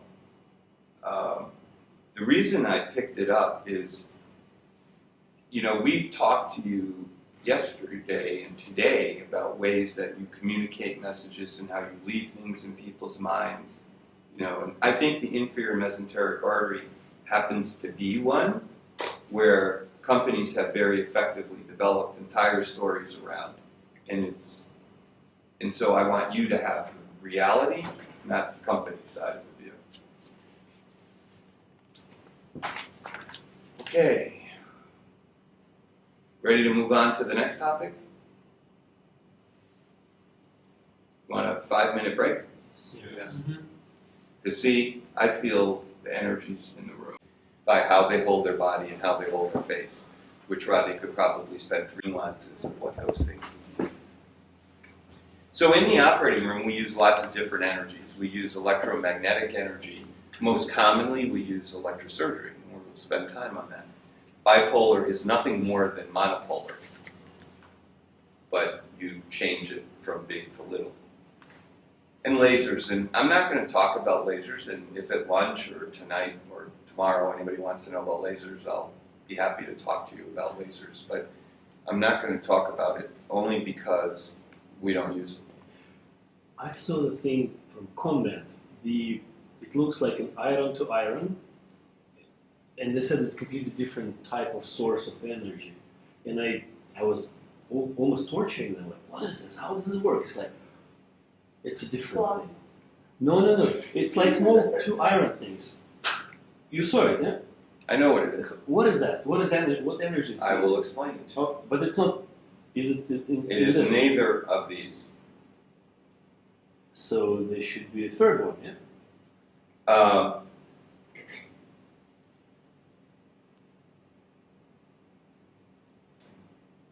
Yes. Okay. Then so now So we should have. So the slide. It's a good correction to think about. I don't even know where I would put it, but what I would do is probably put it on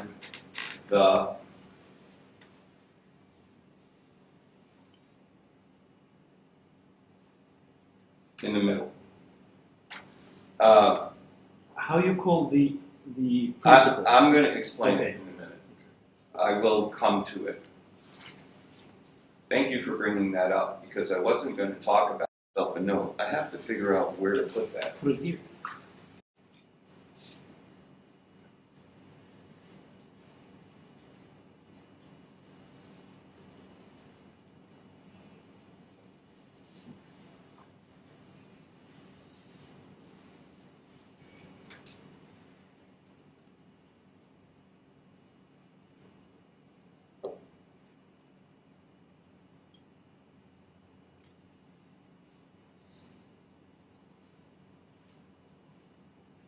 So, what ConMed uses is electrocautery. Still. Okay, see, that's why I want to wait, because you don't know the difference between electrosurgery and electrocautery. I know that because you all told me you use electrocautery, They do. and none of you use electrocautery. That's what, as a kid, I used to engrave something Exactly. on the So, wood. so cautery is the use of heat. So if I take and apply heat to a piece of metal, and I make the metal hot, then I touch something, that's cautery. It's how we making steaks. That's how you make steak. And in the early years of surgery, that's how people did cautery. They put a piece of metal in a fire, then they touch it to the skin. That's cautery. Yeah, with cautery. Right. That's cautery. Electrocautery is when I make the metal hot with electricity. But there's no electricity leaving the metal. You do not use electrocautery. It's like the light bulb. If I put my hand on the light bulb, I will burn my hand. That is electrocautery. If I use, most commonly, the things that you can think about are an iron. So an iron is electrocautery. There's no electricity coming out of the iron, but that's hot. We don't use that in the operating room. We ask the nurse for electrocautery. Give me the electrocautery. Cautery. But we don't use it. What we use is electrosurgery, in which the electricity is coming out and through the patient, and the electricity is generating the heat in the tissue. It is not really important to for surgery. And if you want to go home and call it electrocautery, go ahead. Never write a paper about electrosurgery and call it electrocautery. For this reason, I will throw it in the waste paper basket. Because what you've told me is, you have no idea what you're talking about. And anything else in that paper is meaningless. Because it's not electrocautery, it's electrosurgery. Rodney knows this story, but recently there was a paper that was written, and in the paper the authors did a meta-analysis, and it was a network meta-analysis, and they confused electrocautery and electrosurgery. And the conclusions of the paper were wrong. They simply were wrong. I wrote a response to say, your conclusions aren't accurate because of this, this, this, and this. And then they wrote back and said, it was the funniest thing I've ever seen. Because then they said, I didn't understand, and used what I said to, they basically said what I said, but they said but they used it the way they wanted to use it. In other words, they said they described electrocautery as electrosurgery. So they never really understood that they weren't using electrosurgery, it was electrocautery. It's a device called Stereon. Stereon is electrocautery, it's not electrosurgery. And it's not ultrasound, it's not harmonic, it works a different way. The device that you're talking about, by ConMed, is electrocautery. They heat the two pieces of metal with electricity, and then they apply compression. So the reason I'm struggling as to where it fits is, I think it would be over here. Because basically it's the compression that's giving you the sealing. The heat is being generated as just heat. And electricity is being used to generate the heat.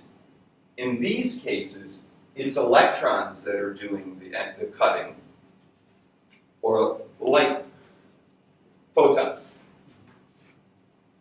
So it's in this classification, it's hard for me to figure out where to put it. Now, Rodney used the term diathermy. And in Great Britain and in the UK, they don't use the term electrocautery or electrosurgery. They use the term diathermy. Right, Rodney? Yep. Now, there's medical diathermy, which is the use of heat in any form for medical. If you apply heat to soften them up, that would be called medical. Surgical diathermy, electrosurgery. But diathermy is different than electrosurgery. Technically, it has to do with the way the heat is generated. And in diathermy, it's rotation of the molecules. So when the molecules are rotating, you generate heat. In electrosurgery, it's caused by collisions of the molecules.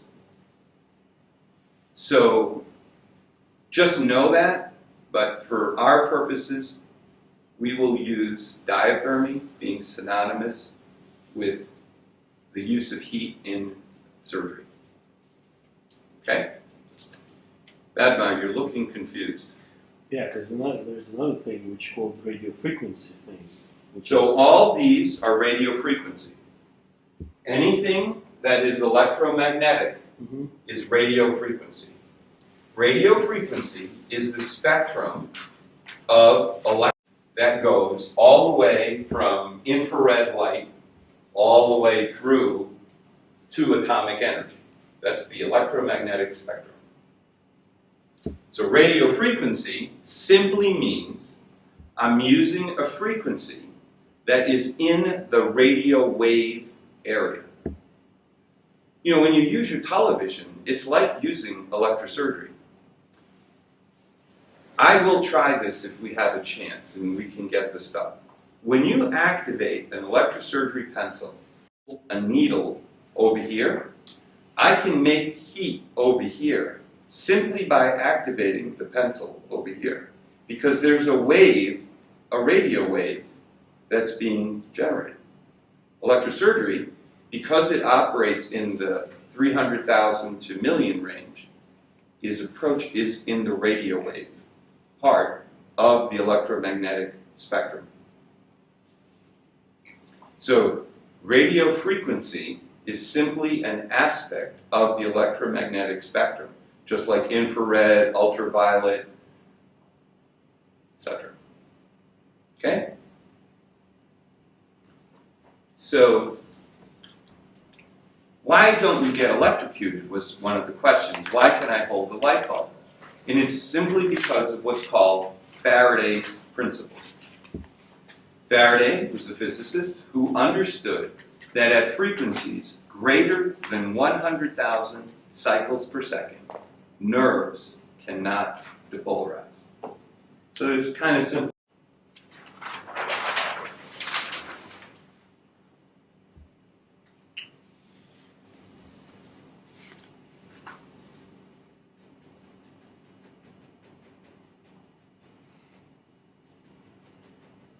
It's a nerve.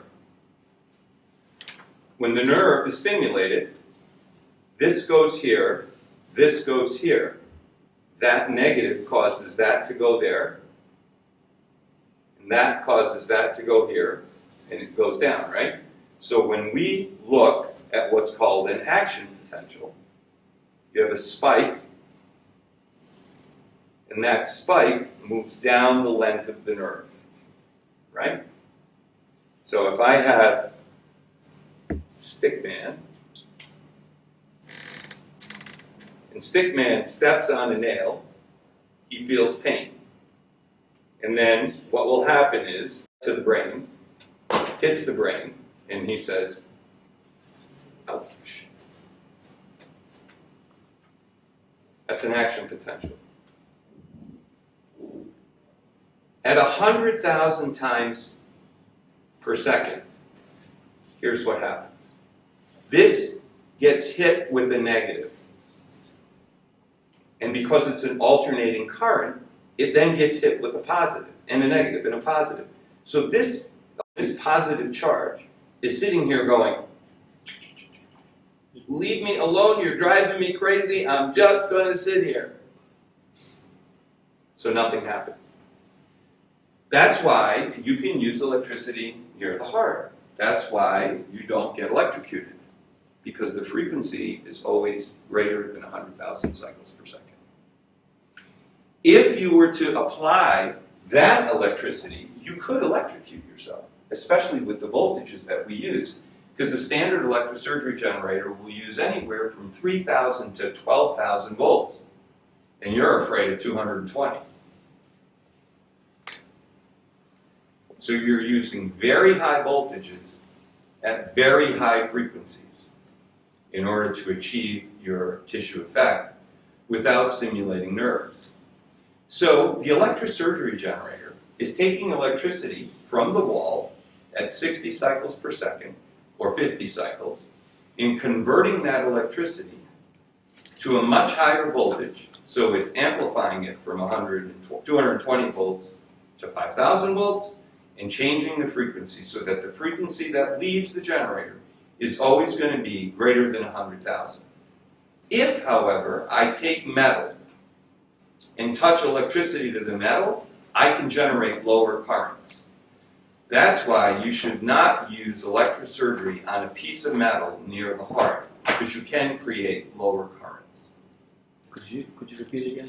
Yeah, so if you're operating near the heart, don't apply electricity to a piece of metal, because when you apply electricity to the metal, then you can create low frequency currents. They're called demodulated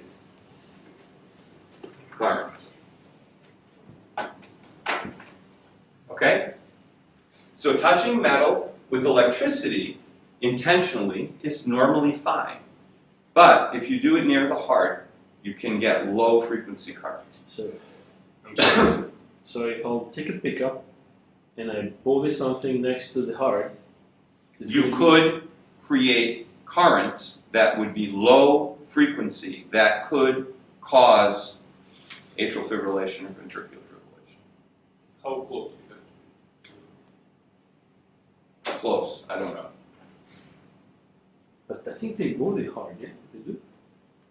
If you directly apply electricity to the heart, it's okay. Yeah. It's if you touch metal to the heart. Now, whether they do it or not is not necessarily, doesn't mean you should do it. Here's why. One of the most common, there are two, who's the thoracic surgeon? That person's not here, it was a rip. And the rip's not here today. So after a thoracic operation, there are two common complications. One of them is atrial fibrillation, phrenic nerve paralysis, temporary phrenic nerve paralysis.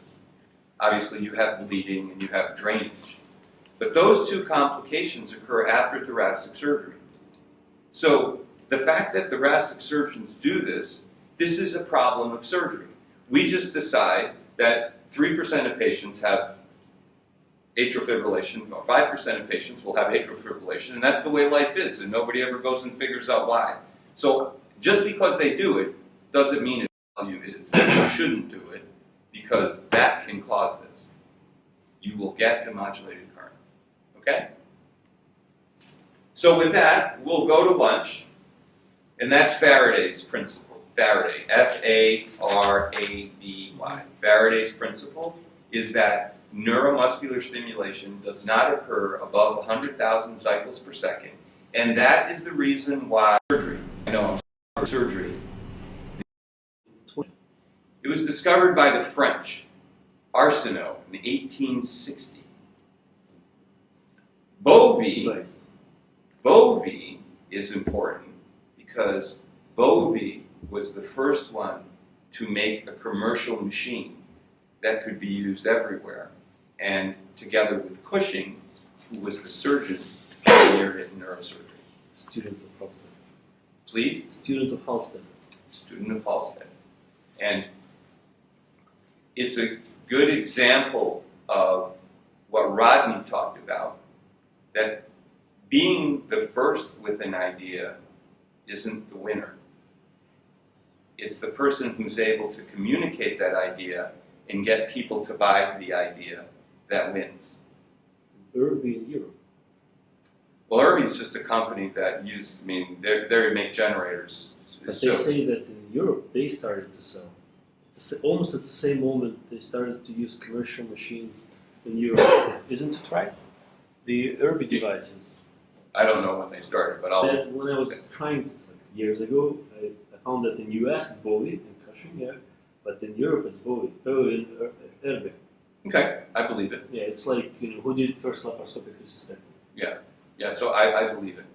But the true first one was Toby. Okay? Lunch. Bowie, Cushing. Коллеги, мы What are some research studies you could do based on what I talked about that might be important? What are some research questions? Research about vessel sealing? Yeah, I talked all about vessel sealing. Any ideas on a research project? Since we have three components which are supposed to be mandatory, can we sort of one of those? When it's axioma, but it's not axioma right now. It's not, we have compression, time, heat. Okay, so better understand relationship of compression, heat, and time. That's an area for research. Okay, that's one. Another one. Study vessel wall, so the impact of vessel wall, namely arteria, vena, or Understanding differences between arteries and veins and also on burst pressure, and also calcium. calcification, impact of calcification and atherosclerosis. Huh? Equipment which we take Instruments. instruments. Impact of technology.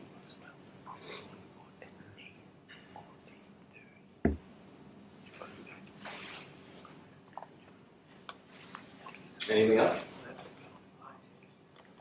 And it should be without, again, it looks like that the future would be without physical application of the device to the application of the device, to the target. It should be like a gamma knife, cyber knife, something from here to there, and you know it's going to be calculated. Don't touch. Not touch or something like far away, because that sometimes is a bit, and highly selective. I want to divide between embryological plane, like Professor Sarko says always. That should be a device that highly selected for the connective tissue that goes shh, and when it sees vessel, it's like water jet, but with energy. Because I'm tired of selecting what I have to coagulate, what to cut. The device has to think for me. I'm stupid enough to be very Americanized. It has to be the device that does it for me.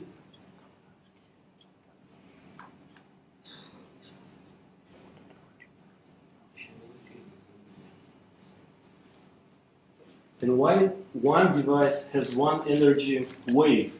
It does like one wave. I want to have one device that has several waves in one device. Why?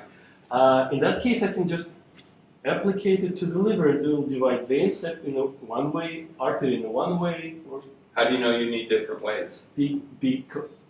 because the bile duct needs to be clipped. I believe. How do you know? You need to test. Good question. You're making assumptions. I guess. Yeah. So different types of tissue.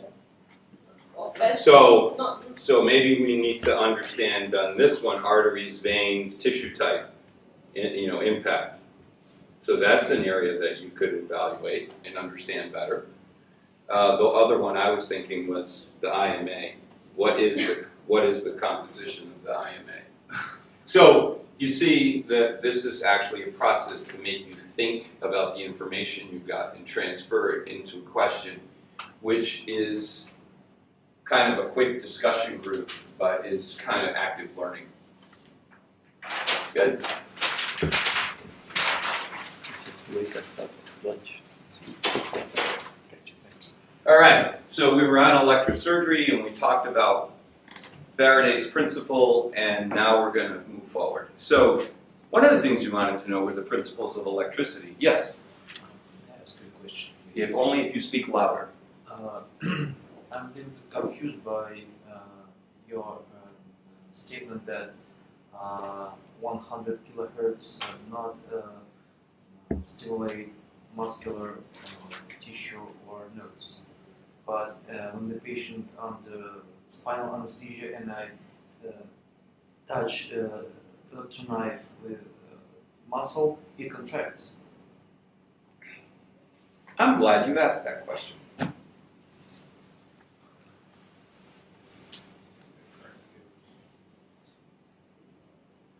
So,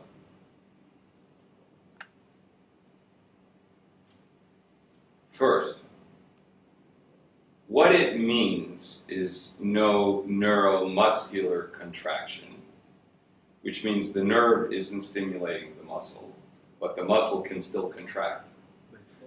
Because the electrical energy is converted to mechanical energy, and the muscle can still contract. However, you are also correct that if you touch the thoracodorsal nerve, the arm will move. And so, I don't have a very good explanation for that. The heart muscle won't contract, but what the key is to think that if you use electrosurgery on muscle, it will twitch. But that's it's not a depolarized event. It's a mechanical contraction. And so for muscle, the word neuromuscular doesn't mean nerves and muscles. It means muscles stimulated by nerves. But there are, as we know, times when you touch a nerve or get close to a nerve and the whole arm moves. So I don't have a better explanation. And I can tell you I've looked it up extensively and I can't find an answer. In general, that nerves are not being depolarized, but muscles will still contract. Neuromuscular means the nerve stimulating the muscle, not the muscle being stimulated itself. Muscles will twitch. The other situation when I perform transurethral resection of the bladder due to cancer of the bladder, if the tumor is located on the side wall, You can get the obturator nerve. yeah, absolutely, great effect. There's also heat stimulation,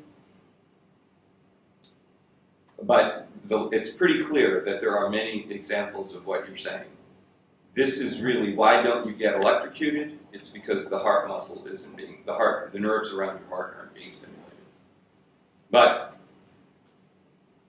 I've struggled with that myself. And so we do know that you will get electrical contraction of big muscles. It is probably because you get low frequency currents that are generated in the tissue, but I don't have a good answer. And if anybody can find it and give it to me tomorrow, you get an A.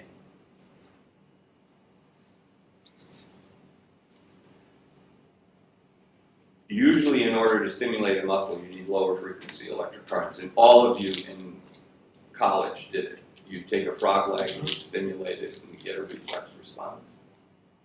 But you're right, it can be a point of confusion. You can also just pinch a muscle and it'll contract without touching Yeah, it's mechanical. If you mechanically pinch a muscle, it'll contract even though you're not putting electrical stimulation into it. But there's no contraction when I just a stitch. When I put the button on my pen, You're generating heat. When the needle. Because it's Needle. only this part of muscle that you're touching. Yeah, not it's the the heat. whole muscle. There's just heat as a well. very small piece of Yeah. Fiber. the fiber. So I think that's the answer. and there's still some questions. So that's another research question. So what are the principles of electricity? What are the three basic principles of electricity? Don't look at your sheets. First, second, and so on. He's right. It's the first, the second, and the third. Such a smart man. Number one, electricity always follows the path of least resistance. It's like water. If you put water and it starts to go downhill, it'll go in the path of least resistance. That means the flow of electricity is never predictable. You don't know where it's going to go because you don't know what path of least resistance it will encounter. The second is that in order for electricity to do work, it has to complete a circuit. If it doesn't complete a circuit, there's no work done. And the third, and this one I want to know the answer, electricity always goes to the ground. It always goes to ground. Right? Lightning doesn't go up, it goes down. Why?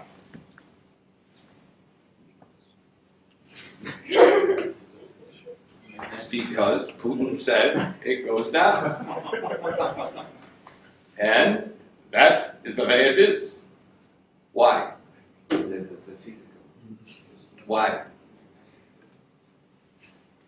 And the field of our electricity is maybe the Earth is the big condensator. Actually, the way you're describing it is probably true. The Earth is a big area of charge, and so of little charge. It doesn't have a lot of charge.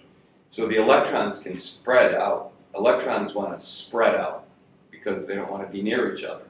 So when you have lightning, you have very concentrated, and the Earth is an object that it can spread out.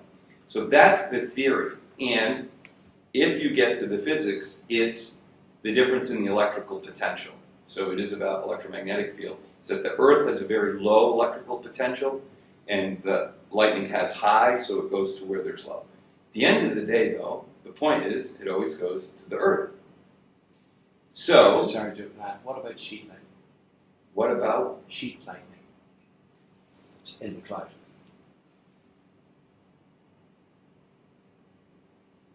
Or thunderbolt. Well, Also spreads. it's spreading. It's a sheet lightning. So there's different water resistance. There's water, and it's in the clouds. I don't know the real answer, but that lightning will always get down. It's up there, but it's trying to get down. It's just something, maybe, I don't know the answer. Here's my theory, is that the voltage of that sheet lightning is not high enough to be able to drive to the Earth. So it's sitting there, and it will build up enough to come down eventually. But it does always want to come down. But I don't know. Another question we can look up. But you're right, because when you're flying, you see it. You can see that lightning up there. I think it's related to the amount of voltage. You know, electrons don't travel in air very well. It's really hard for them to move. So you need really high voltages, because voltage is the force that moves the electron, to move down to Earth. So I suspect it's related to the voltage, but I don't know. Don't know. So what's about thunderbolt? Thunder is the sound you hear. The lightning is the lightning that comes down, and those are really high voltages. But he's talking about lightning also, but it's the lightning that's in the cloud or the sheet. So that does want to go to Earth. There's a great picture on the internet right now where a lightning bolt is striking one of the World Trade Centers that's still up, right in the middle. So it got to the highest point that it could get and came down. What's your specific question? Thunderbolt. It comes everywhere, not to the ground. Oh, like, you know, like, well, Thunderbolt. Traveling. Like lightning, like a ball. Charge. Just goes everywhere, just don't look to the ground. Climbers have a lot of story about this. Okay, I don't know. All lightning is going to go to ground. Whether it has enough voltage to get there and what the resistance is in the air to get there is all going to matter. So eventually it's going to go to ground. That I know.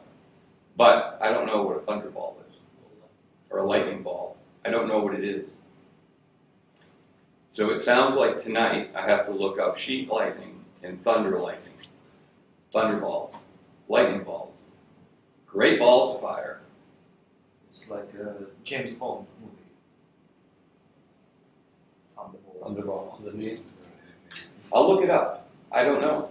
These are good questions that I don't know the answers to. I failed.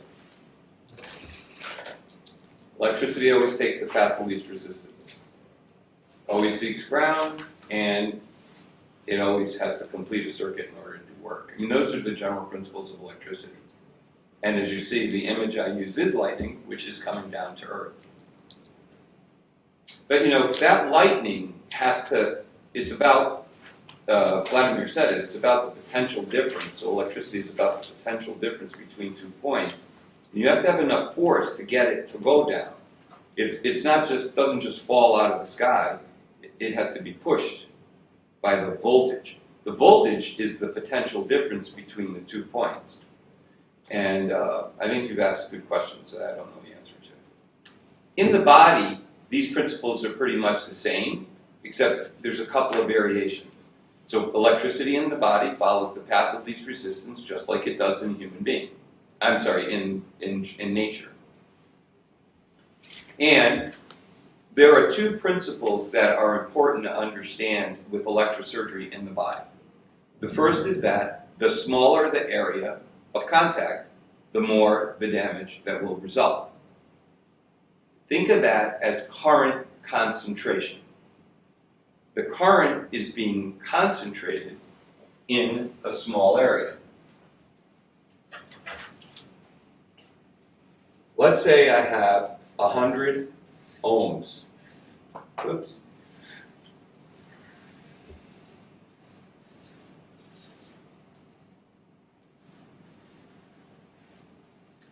And I take 100 ohms and I put it in 1 millimeter.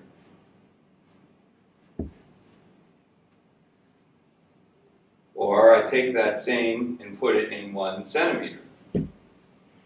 Here I have 100 ohms per millimeter. And here I have 10 ohms per millimeter. I have 1 ohm per millimeter. Correct? So there's more concentration of current here than here. If I have, therefore, an instrument and it has a small tip, I'm concentrating current here more than if I have a big broad tip. If I have a small hole here, or I have a big area here, this will be more likely to cause damage than this.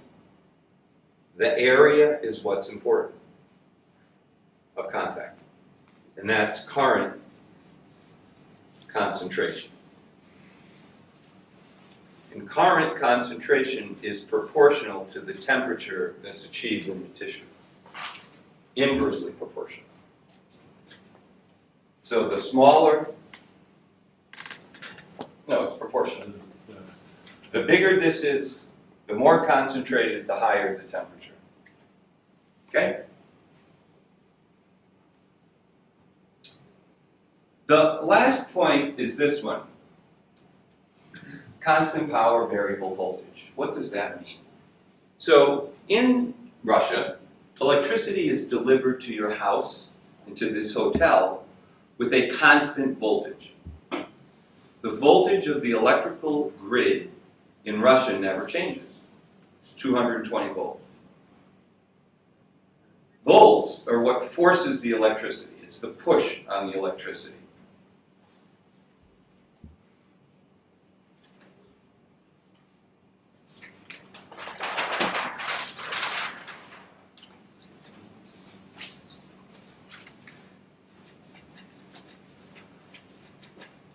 current equals the flow of the electrons. So voltage is the force pushing the electron, flow is the movement of the electrons, and resistance, or impedance, is the force against.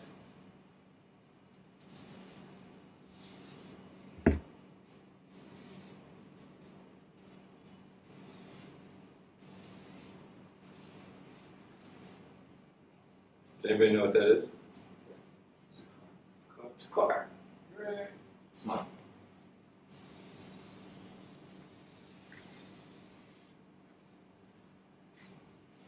What's that?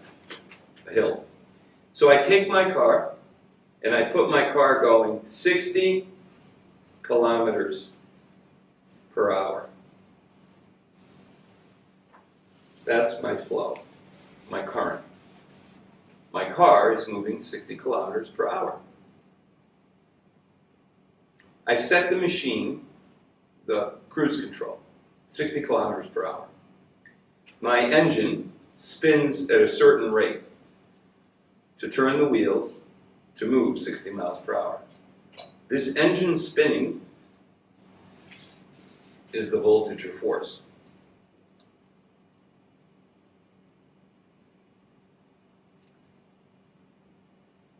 When I get to the hill here, what happens?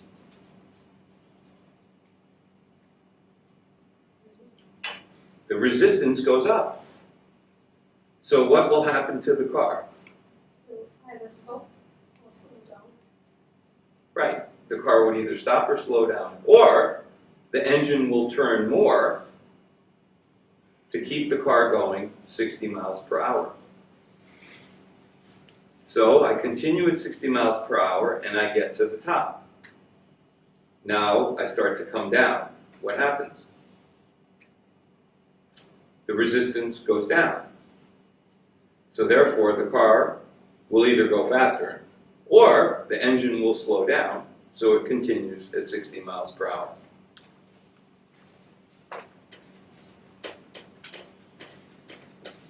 So voltage equals current over resistance. What we're saying is the amount of force to move the car is equal to the movement of the car divided by the force opposing the movement.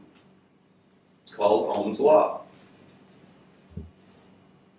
So when I get my car going at 60 miles per hour, that means this is going to be a certain rotation for this resistance. If this resistance goes up, this must go up or this will go down. Right? If this goes down, this must go down or this will go up. That's what I just described. In Russia, then, you have a constant voltage.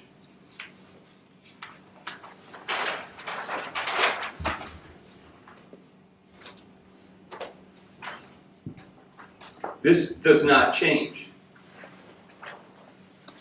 So, when everybody turns their lights on, their air conditioner on, their microwave on, their internet on, the resistance goes up. Right? Because each one of those is resistance into the system. So what happens? The amount of current that flows goes down. In Europe, you use 220 volts, so you probably never see it. But in the United States, we use 110 volts.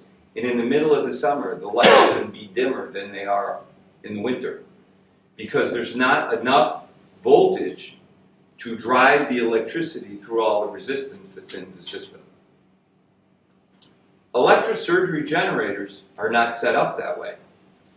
An electrosurgery generator has variable voltage, so that when the resistance in the tissue goes up, for this to remain the same, the generator voltage will go up. What you are setting on the machine is the power. and power is the consumption of energy, which equals current times voltage. So, when you start to heat tissue, the resistance in the tissue will go up, which means the current will go down. And because you've set this constant, the voltage goes up. Got it?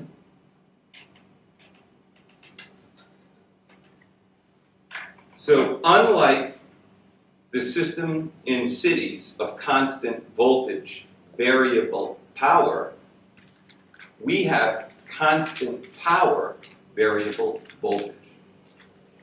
And the reason for that is, if it was constant voltage, as the resistance went up, you would end up with no tissue effect.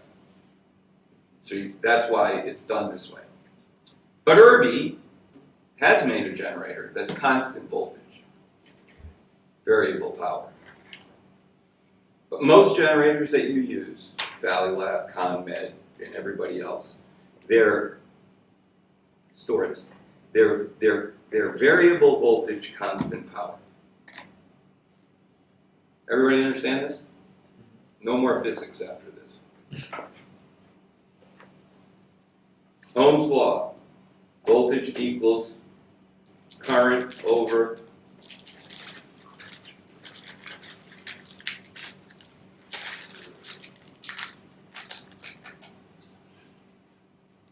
have I been telling you that wrong? V equals IR. Voltage equals current times resistance. It's not over. So if the resistance goes down, no, I have it right. No, it is. I have it wrong. It's like this. I have it wrong. V equals IR. When I said it, it didn't come out to the picture. So when my resistance goes up, my current has to go down if this is constant. I had that wrong before. Voltage is current. Okay, so let me just, because I made a mistake, I want to correct my mistake. V equals IR. P equals IV, current voltage. Which also means that P equals, well, you could use either one, I squared R. So forget that. Voltage is my engine turning in the car. When I start to go up the hill in cruise control, the resistance will go up. The movement of the car will go down unless the voltage goes up. When I get to the top of the hill, the resistance will go down. The flow of the car will go up unless the voltage goes down. The engine slows down. V equals IR. In Russia, when everybody turns everything on, this goes up. This cannot change, so current flow goes down, which means power consumption goes down. There's not enough power to support everything. Things get lower. Electrosurgery generators, this changes. So when this goes up because you're setting the power, which is I times V. So when the resistance goes up, the current will go down, which means if this is constant, this has to go up. So when you look at an electrosurgery generator, and this is time, and this is voltage. Voltage will go like that. The longer it's there, the higher the voltage is that's being generated by the generator, because with time, water is boiling off, therefore the resistance is going up, which means I need more voltage. Okay? Got it? Capiche? What does it mean clinically, this difference between generators with stable voltage and stable power? What does it mean for the use of those generators? Okay. So all generators are based on constant voltage except for the Irby generator, which is based on a fixed voltage. So what does it mean? When you use your electrosurgery generator, Electric current follows the path of least resistance. We said that. And in the body, this is the order. Blood, nerve, muscle, and adipose tissue and bone. Blood has a lot of water, nerve has a lot of water compared to muscle, but not as much as blood. So electricity will preferentially flow to places where there's a lot of water because that's where the least resistance is. It doesn't like to flow through bone. If you apply electricity to bone, it'll just burn it. It's hard for it to go anywhere. So what happens? When you apply electricity to the tissue starts to get hot. As the tissue starts to get hot, the water starts to leave. As the water starts to leave, the resistance goes up. Because the resistance goes up, the voltage is going up as well. Electricity wants the path of least resistance. Now, the resistance is actually less here than here. So the electricity, preferentially now, is going to go over here, not over here. It's going to go around it. So clinically, what you see is the following.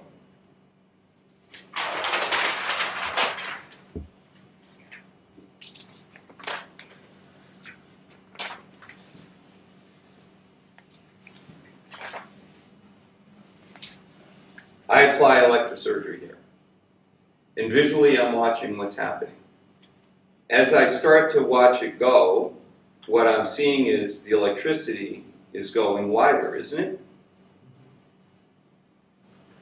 And we usually are using this amount of damage around here to determine when it's coagulated, correct? We think that because there's more here, there's also more here, right? You think you're getting it coagulated deeper. But in reality, what happens is you build up the resistance, so it's really doing this.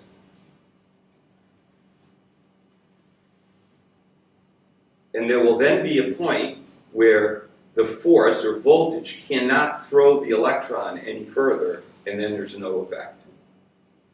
So if you were watching this on a machine, what you would see is that current flow would do that. This is the maximum current flow,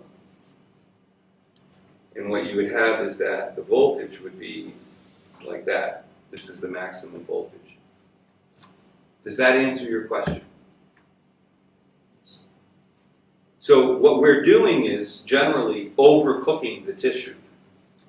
Because we think because it's wider, it's a lot deeper. But in fact, it's going wider because the resistance here is greater than the resistance here, and it's easier for the electron to go there. So the true electrosurgical injury looks like that. It's not looking like that.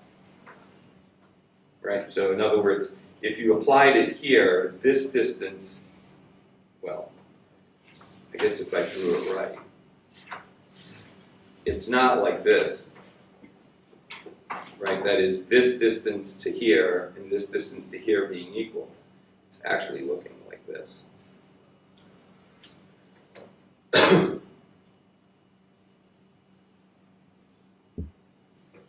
We talked about currents. There are two kinds of currents, cutting and coag. And I asked the difference, and I believe that Vladimir gave the answer, which is that, what did you say? What's the difference between cut and coag?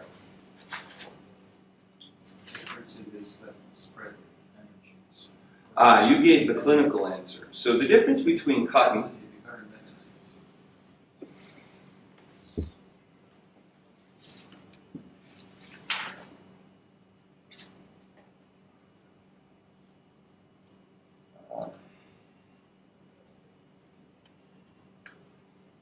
the current density.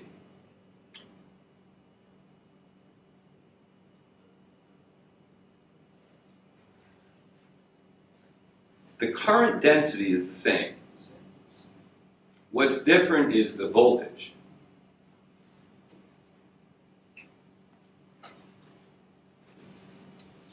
Okay. This one you need to pay attention to because it's not so easy to understand. When you use cut and you push the button,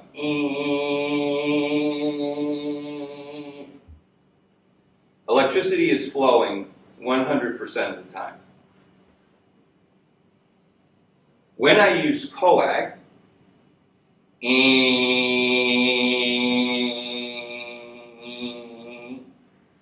electricity is only flowing 6% of the time. Because power equals current times voltage, in order to keep the power the same, I have to have much higher voltages when I have lower currents. So, the power density, so it's not current density, it's power density is the same. But here you have low voltage with cut, and with coag you have high voltage.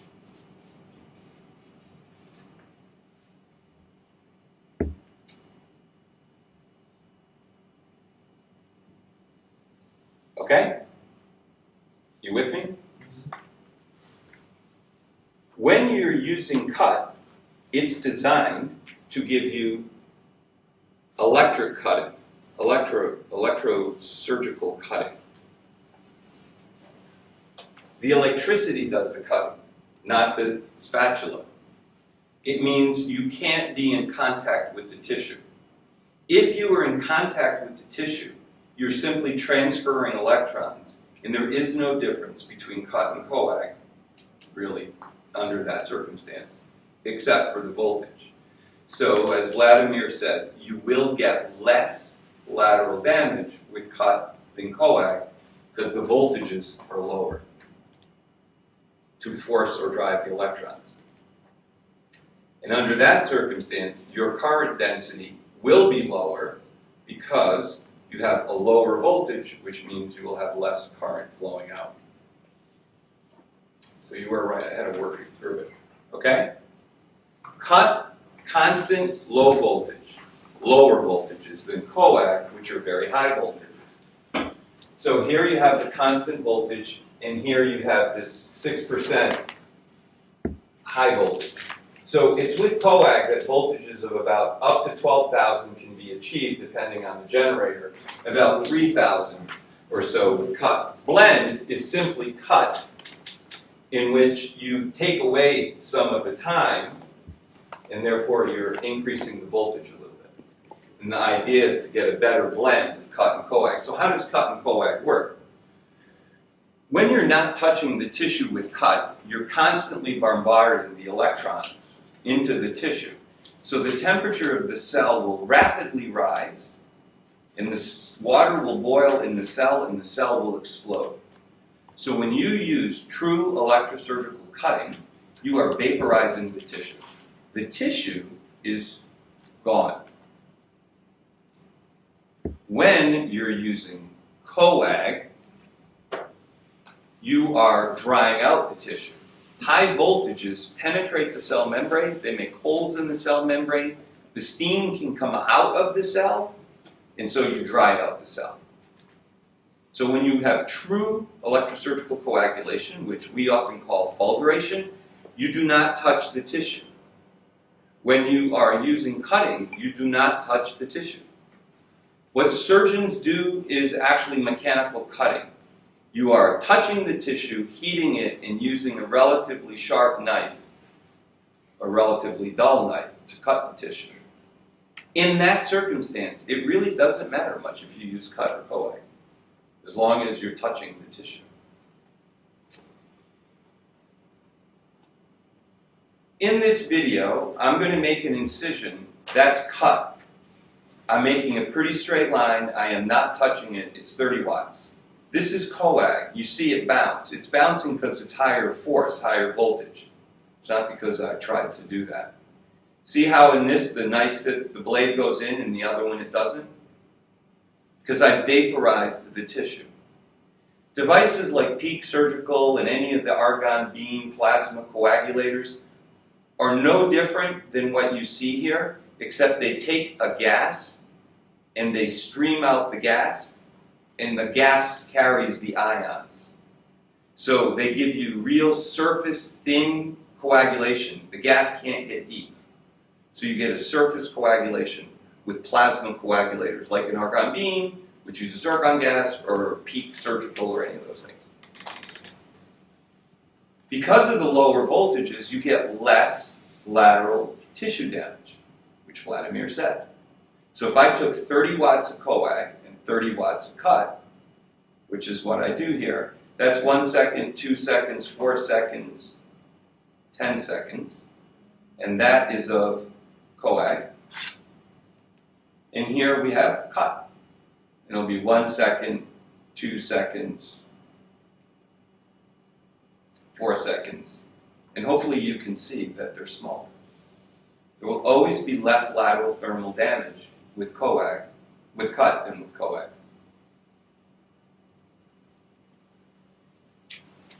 Oh, I guess I don't have the video in here. There's the video I'll show you after. So we talked about current density and how the current is concentrated. So in reality, monopolar produces less tissue damage than bipolar. If you think about it, because in bipolar you have 2 small areas, not 1. In order to prevent that from happening, bipolar systems use very low voltages, maybe 500. And it's because of the lower voltage that bipolar produces less lateral damage than a monopolar. You got it? But if you connect bipolar to the monopolar side, you will produce more damage. Of course, you'd have to change the end, because the companies make the ends different. Now, this idea of current concentration is important, and I'll come up a little bit more in a minute.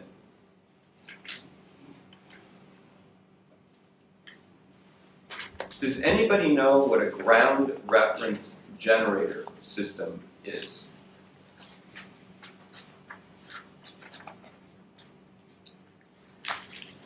All electricity needs to go to ground. So some generators simply serve as ground. And if it doesn't matter how the electricity goes to ground, it can go to ground through the generator, it can go through the ground through the table, it can go through the ground through the anesthesiologist. It doesn't matter. It just goes to ground. Older generators, prior to maybe 1990 or so, are all ground reference.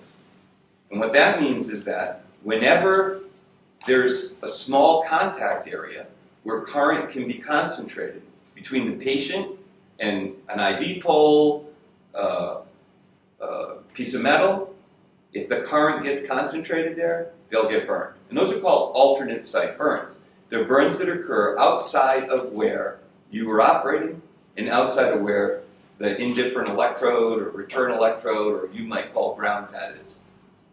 Has anybody ever seen one of those? Yeah. Okay. With a new generator, an isolated generator, a generator made within the last 25 years, you will never see that happen.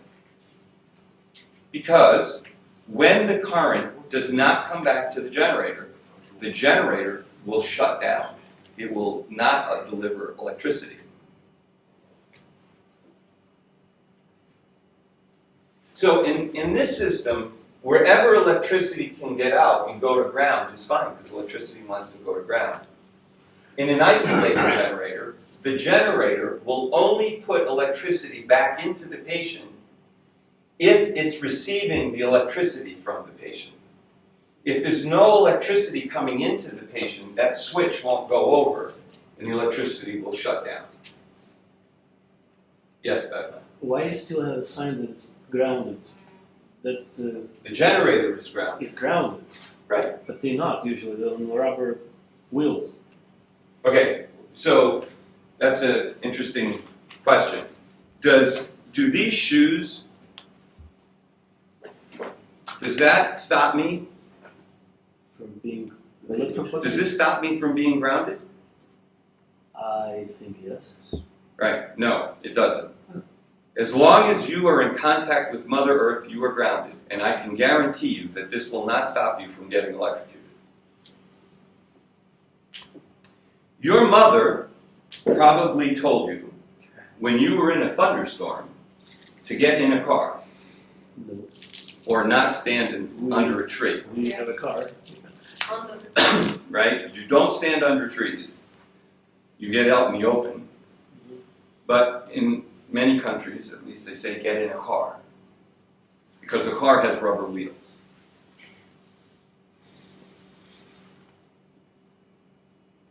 And here's what I'll tell you. If you are in a car and it gets struck by lightning, or if you are unfortunate enough to get in a car accident and there's a high tension wire on your car, you will be safe. Until you open the door. You will then be electrocuted. The reason you're safe is not because of the rubber. That rubber will not stop lightning, which is thousands of volts, or even the voltage that comes out of the wire. It's the metal of the car that is preferentially of a much lower resistance than you are that keeps you from being hurt. Easy flow. When you open the door, you will cross the path of the electricity and get electrocuted. If you operate with no shoes or with shoes, you will have the same impact. This is not preventing you from being grounded. Ground simply means contact with earth. There is one time that we all are not grounded. Airplane. When you are in an airplane. And that is why airplanes are frequently hit by lightning and nothing happens. Because the electricity stays in the metal on the outside of the airplane. The problem is that it screws up the electrical systems in the plane, and then the pilot really has to fly the plane, and it's usually pretty bumpy because that electricity is a lot of force, just like you watched me with the orange. So, it is commonly believed that the shoes are grounding you, but that's not the case at all. Okay? But the generator is grounded via the socket. The generator is grounded because it's plugged into a wall and all the wire in there is grounded and returns back to a pipe that's stuck in the earth. Not in Russia. Почему? У нас один... No, there is фаза ноль. It's also... Not in ground. Yeah. What's that? We don't have ground. You see that plug there? There are two plugs as a plug and two metal things like up. Yeah. It's supposed to be ground, but it's not grounded in most of the. Yeah. No. But if you in old-fashioned hospitals. Yeah. Well, okay. So, incidentally, you don't have to have three prongs to be ground. That's just the ground. I don't know what the wire looks like in there, and you're right. Old wire only has two. When you have three, you have a ground, and they're all looped. But it doesn't matter because because this building is sitting on the ground. So this building is grounded. All the wires are doing is taking the electricity in a path so that it doesn't happen randomly. It's why you put in lightning rod. A lightning rod is so that there's a place for the electricity to go of lower resistance than the building, so the building doesn't catch on fire. Do you understand? It's just about resistance. Electricity follows the path of least resistance. Metal has lower. What has the lowest resistance? Silver.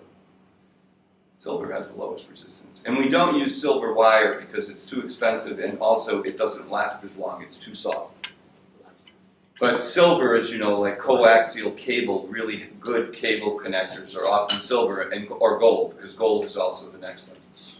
So, rubber shoes aren't stopping you from being grounded. And the reason you're grounded is the generator's touching the ground, it's plugged into the wall, which is into the ground, and the building is in the ground. So, unless you're suspended in the building, then you're grounded. So you can't operate in the airplane. No, you can't. Well, you can, because you could with an isolated generator. That's a good question. I don't know. I don't know. I think you're right. If you were using a regular electrosurgery generator, well, it's going to go to the plane. It'll come into the metal of the plane. They should have some. But then what's going to happen Some is, type of alternative to ground. yeah, well, I don't know. The astronauts, I think the spacemen, they did some surgery, small one. They did, and it works. Well, but it depends on what you use. So it depends on whether you're using ground reference or you're using an alternating generator.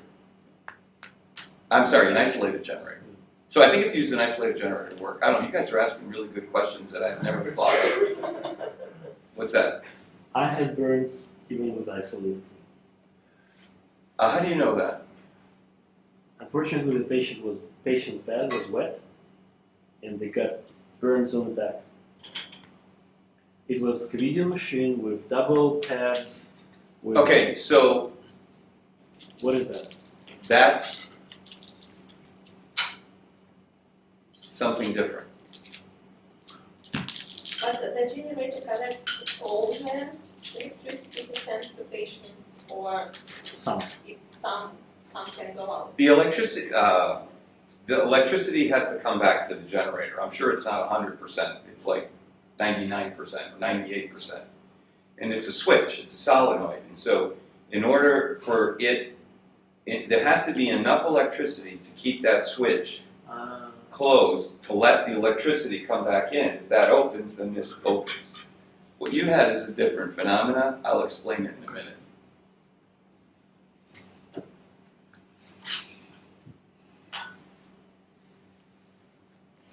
The key between what you're saying is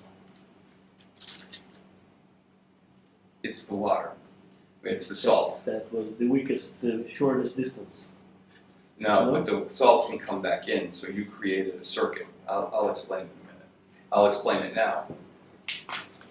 So Ina mentioned the ground pad and patients grounding, and we think we're grounding our patients. We're not grounding anybody, because I just told you the patient's always grounded, unless you're in an airplane. So why do we put that pad on the patient? Collect. Close circuit, isolated. So we need to have a circuit, so we have to have a way to complete the circuit. But I don't need that pad to create a circuit in a ground reference system. The older generators, I don't need the pad, but we still always use the pad. And so in an isolated system, also, we do need to get the electricity to come back to the generator because we designed it that way. However, in the other one, we don't.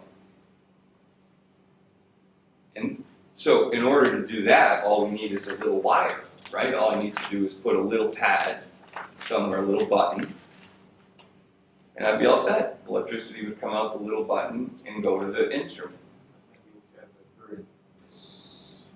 You'd have a burn. Why? Because the current density would be very high. So the sole purpose of that pad is to allow a large, low-resistant area for the electricity to leave the body. But remember, it's alternating current. The current is going in both directions. It doesn't just go from the pencil to the pad. It also goes from the pad to the pencil. This girl that you see here had a pad, but it was separated, and it was only a small area of contact, and she got burned pretty badly, having her tonsils out. It's called an indifferent electrode. It's indifferent. It's an electrode. It's a bipolar. It's just one big bipolar. And you have a small area of contact and a big area of contact. So you're creating more damage in one than the other. This is a generator in a country not far from here. And I would believe that in Russia, in the more rural areas, that generators such as that exist. I also believe that in Moscow, they're probably all brand new and beautiful. Because that's the way it is. If I go to Shanghai, everything's beautiful. In Shanghai, they have equipment, they don't even know what to do with it. It's so good. But if I go 100 miles outside of Shanghai, that's what I find. That's where that picture comes from. So this generator is not isolated, and it doesn't have return electrode monitoring. I can prevent this from happening if I have a pad that's sensing. So if you notice, this is actually two pads. A pad here and a pad here. And what this pad does is it measures the current on the skin, and if it's not equal, it will not allow the generator to work. That's called return electrode monitoring. But the generator has to accept that as well. So, this is a video I did in Thailand. Now, it's isolated. Watch. This orange is touching ground, but nothing's working. When I activate the pencil, the orange does not burn. The pad is on me. So when I hold the orange, it burns. Okay? Because now it's part of the circuit. Now, I burnt myself there by accident. I did something stupid.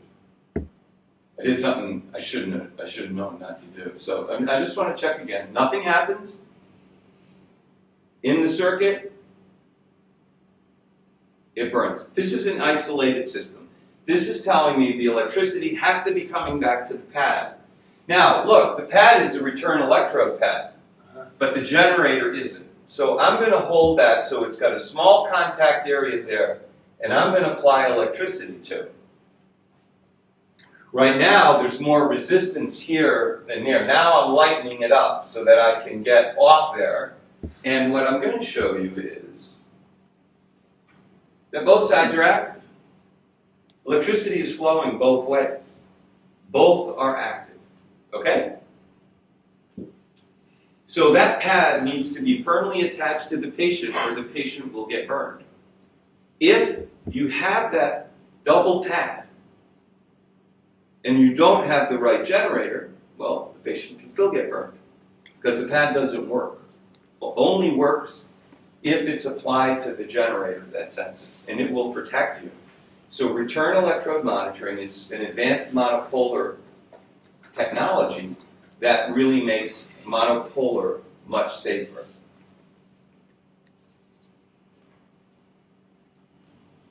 And that's a demonstration of isolating. So today or tomorrow morning, when we use that generator, I'm going to go figure out what it is, and I'll run through it and tell you. Okay? But just understand, electricity is in both sides, so there you have the burn. The resistance is lower there than it is there. It's smaller contact. You're not wearing electrode on you in that case. No, in that case, that's the electrode. Electrode is not on me. Before it was.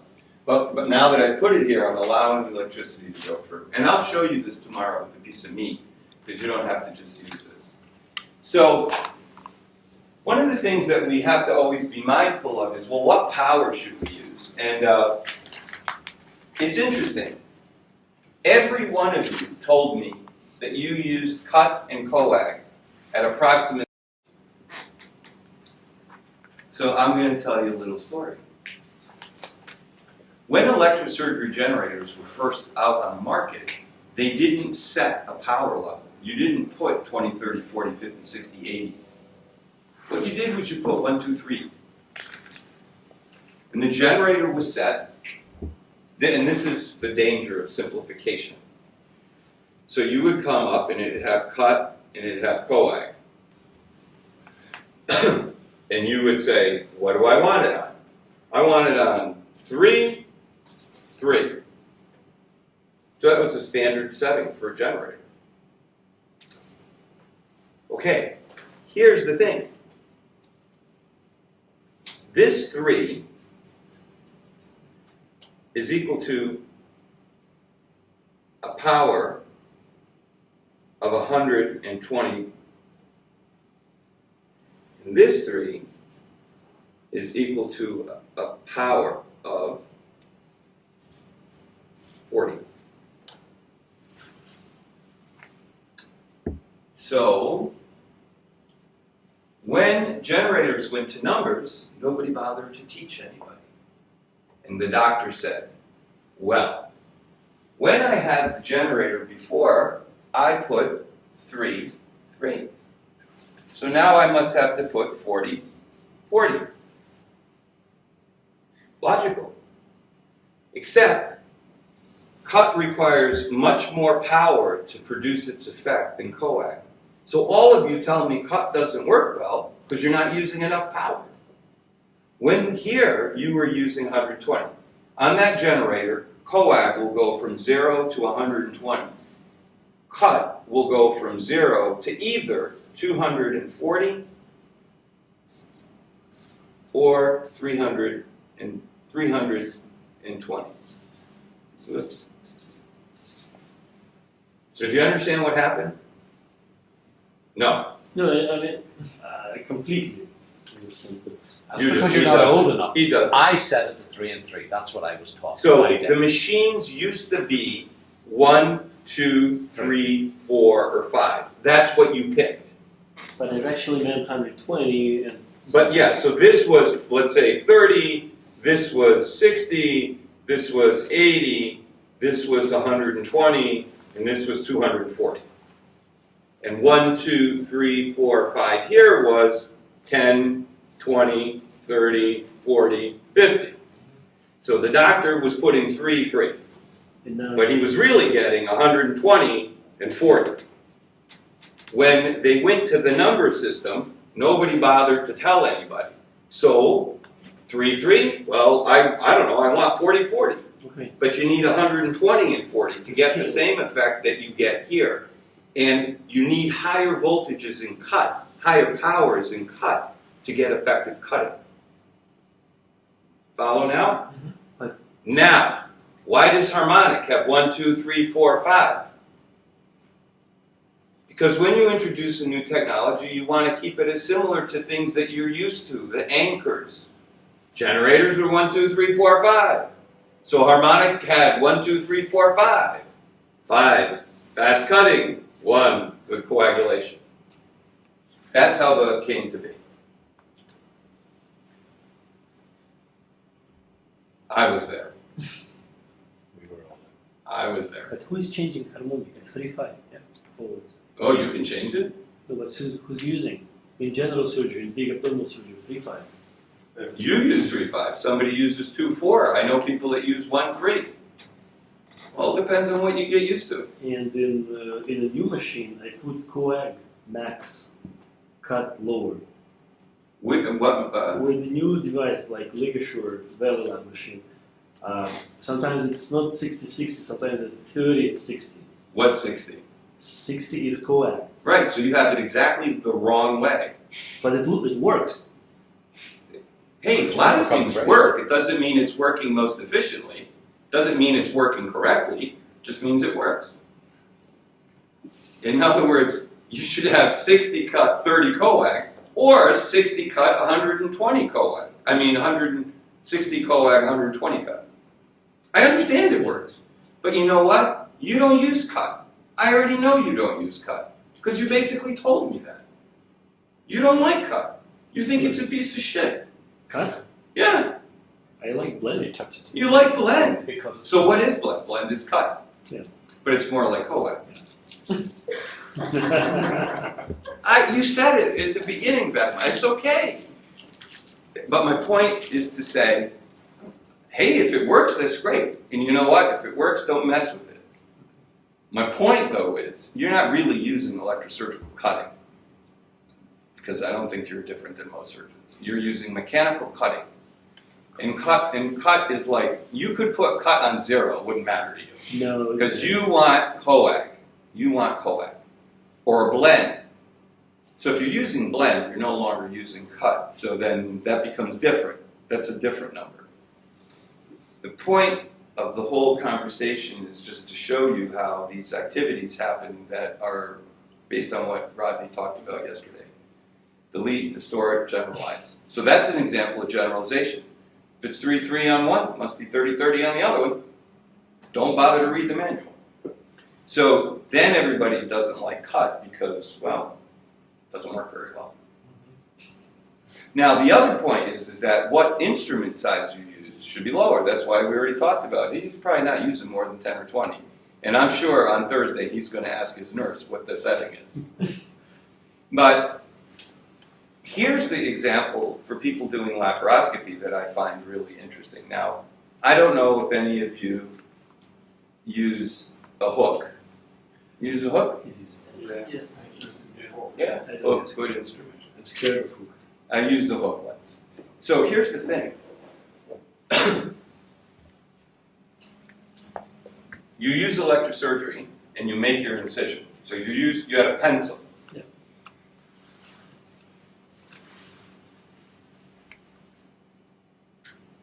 And you set your generator on 30, because that's what we do. Then you go and you start doing your surgery and you use a hook.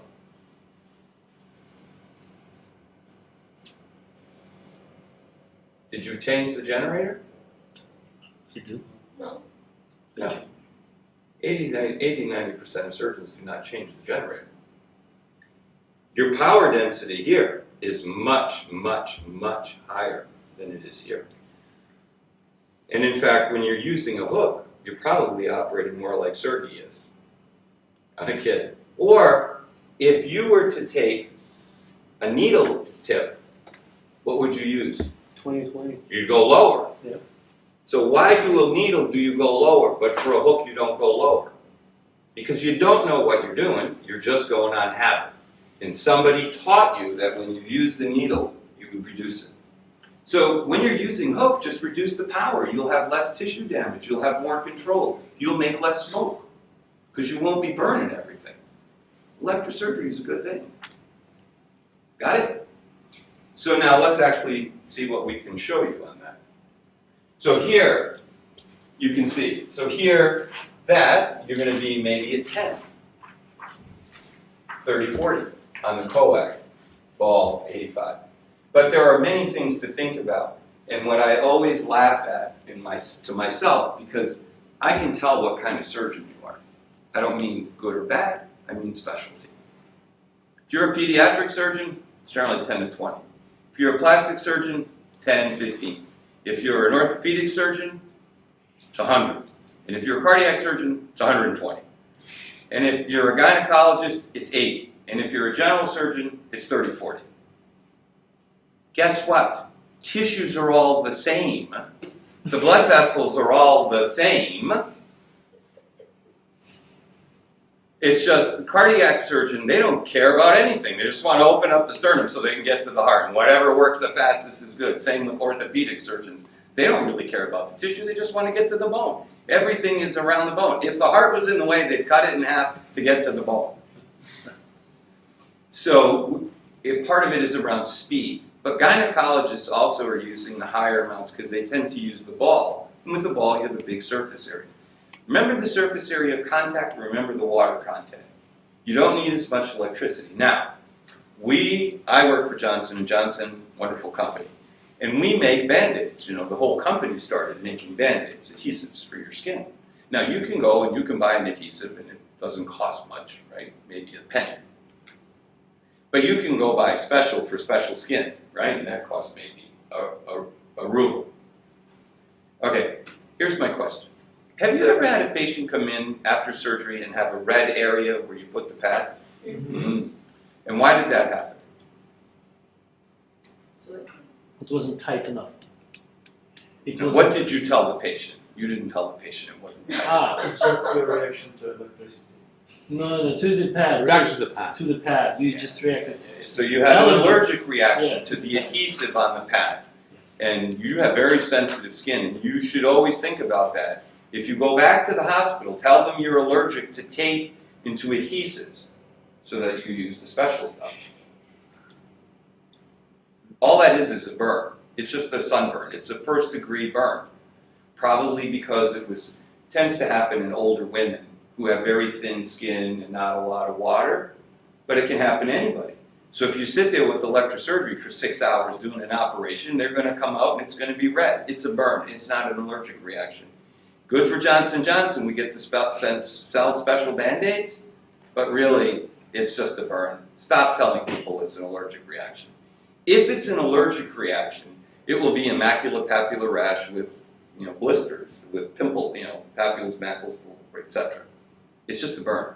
That's what it is. It's not a contact dermatitis. It can be, but it's a burn. Lawsuit. No lawsuit. That's just the way it is. Okay? All right. How many of you have been burned during surgery? Great. So I got at least 3. You've never been burned during an operation? Стрелял, пробивал электричество. He doesn't operate. Пробивал причем? He doesn't operate. Or he doesn't use electrosurgery. No. With the new devices, with new equipment, it is Never? No. Then within 2 weeks you will be burned. Never seen Because it has nothing to do with the equipment. Sorry. Sorry. Why? Don't you get burned because you have a hole in your glove? Sometimes yes. That's what my nurse told. Oh, that doesn't. I mean, I used to work in a place where I got burned 3 times per one day, and I've never been burned in. Apparently, you didn't have the new equipment. Yeah, we had. And it was Martin, and it's a piece of something. Martin is a piece of something. So this is another good example. That's how. When something goes wrong in surgery, blame somebody else. That's the way it is. When there's a complication, patient's fault. Assistant's fault. Assistant's Resident's fault. fault. Resident's fault. Nurses. Nurse's fault. Company's fault. Stapler, intestinal leak. Stapler didn't work. Bad tissue. Yeah, bad tissue. Very liquid blood. Bad patient. Liquid Right? That's good. I really like that. That's a bad thing. What kind of generator do you use? forced care. Yeah, so I can guarantee you 1,000, I give you my house, that it's not because of a forced triad. If you had said a Irby constant voltage, you might have gotten away. You're just lucky. You're honest to God. I'm being straight honest. You're lucky. Because forced triad is not going to stop you from getting burned.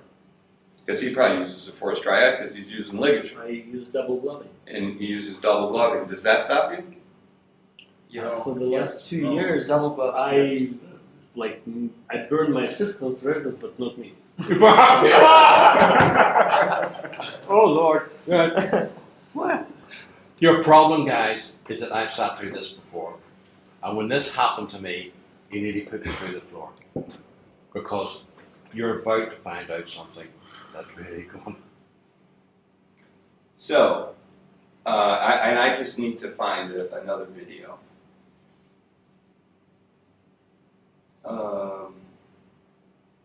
Thank you. Advanced energy, energy TTT.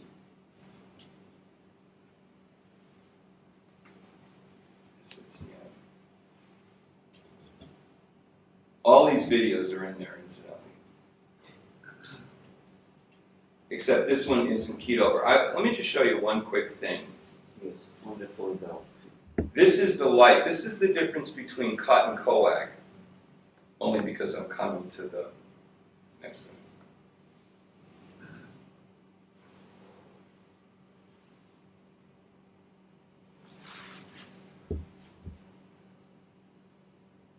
Okay, so I want to show you the difference between cut and coag. This is coag. Cut. See how it's constant? In cut, constant electricity. Cut, coag, intermittent. So just remember that light bulb. Okay? You can do that with a regular bulb? Of course, I just did it. With a regular luminescent lamp, you just do the With a twist? fluorescent light bulb. You do the twist? It's a mystic. With It's a this? mystery. It's a And mystery. we're gonna do this We're going to do it tomorrow. tomorrow? Well, whenever I get there, I'm looking.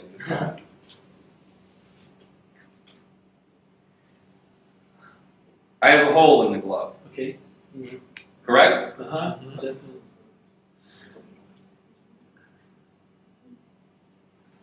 Now remember, you said you burnt your juniors. Yeah. Yeah, good.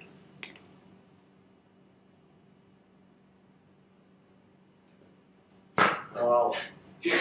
Scary. Scary. Oh, that hurt. And, No. and before that, you saw he didn't wear any gloves at all. All right, I'm going to come back to that. Okay, let me show you one more time. That's actually how you usually get the burn, when you use the pickups and No, that's the whole point. That's what I'm trying to point to you. Let's find out who burnt the resident. 3 times. So, let's go back to our talk. What the point is? So why? when you touch or when you As Ina pointed out, I don't have any gloves, and it's burning. Okay, you it's a miracle. No, you hold it. There you go. When you hold the pickup and touch the thing physically and then press the button, no? Or just when you're pressing the button and touching. You're showing it right. You're showing the exactly right. Yes. So here's the points. I'm going to make the points about how this will never happen to you. First, when you activate an electrosurgery generator in air,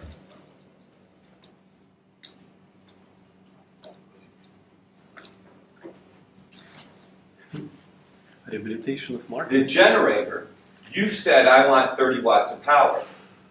There's no current flow. The current isn't flowing. And because the current isn't flowing, the voltage goes to the highest it can go. It's called an open circuit. Electricity does not flow in air. You got it? So when I activate any device in air, I am going to generate the maximum voltage that generator will generate. In the case of Foyle Lab Force Triad, it's 12,000 volts. That's the generator that has the highest voltage on the market. I love it. It's Dodge Viper. Okay? Second point. You hold the instrument like this. This is really heavy. So you generally hold it like this. You know, when you have your fingers out. Partly, I guess, because you want to look good. You know, somehow that looks better. It's because your mother told you how to eat. And I believe it's because intrinsically, we're all a little bit afraid of electricity. Mm-hmm. I'm scared. Right? I'm still scared. Scared. So I'm holding this thing like this. Now here's the third point. And I'm especially sure of this in Russia, listening to you guys and gals for 2 days. That resident holding that electrosurgery pencil is scared of you. And at some point, you have yelled at them, or the nurse. What are you doing? Can you hurry up? The patient didn't come here to get a suntan. I got other things to do. Would you pay attention? Maybe you've heard yourself say something like that. So the resident says, I'm not wasting any time. And they start activating here.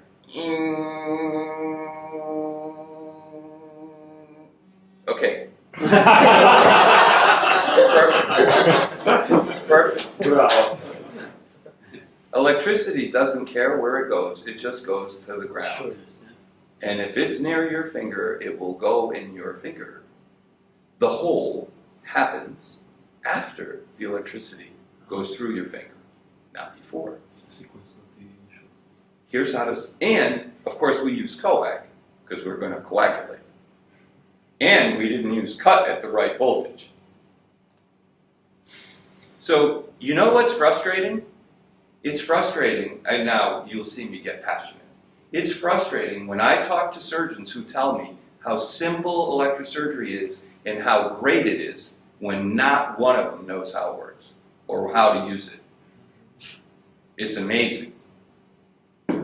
You and my friends, you will know. First, never activate an electrosurgical device in the air unless you want to get true electrical surgical cutting and coagulation. Never. Because when you do, you're forcing that generator to give the maximum voltage. It is like putting a Ferrari race car in front of a metal gate and putting the floor down. When that gate opens, that car jumps. 2. If you're going to hold it here, touch it down here. Or hold it here and touch it here. Create separation between your hand and the instrument. And 3rd, use, cut, not coag, and set the generator right. They cut higher. Never activate in the air. Like in this instrument, it would be okay if I did it here. But touch it down here. Hold it here. Let the nurses look, pretty. Do it here. Tell them, down low. And don't activate it until you touch it. So that's the only time I would get mad in the operating, is when somebody would activate it in the air. Because I would get burned, and those burns hurt. So I totally understand that you haven't been burned, and it's because some of these things are working in your favor. We do. We take swap and swap. Yes. Да. Я не тут, не салфетку swap. Okay. Both. Да. And put this one and this. That's a So that is an excellent way to do it. However, sorry, I didn't mean to break your fingers. You don't need to do that. All you need to do is hold away and touch down here. And you can save time. Okay? But that's why. Not because of new equipment, see? It's because you have a solution to the problem that prevents it. Because you now are increasing the distance from your hand. And that's a good solution. My old attending, Dr. Avstrak, he's like 80 years old, and he was always telling me, we were like making fun of him.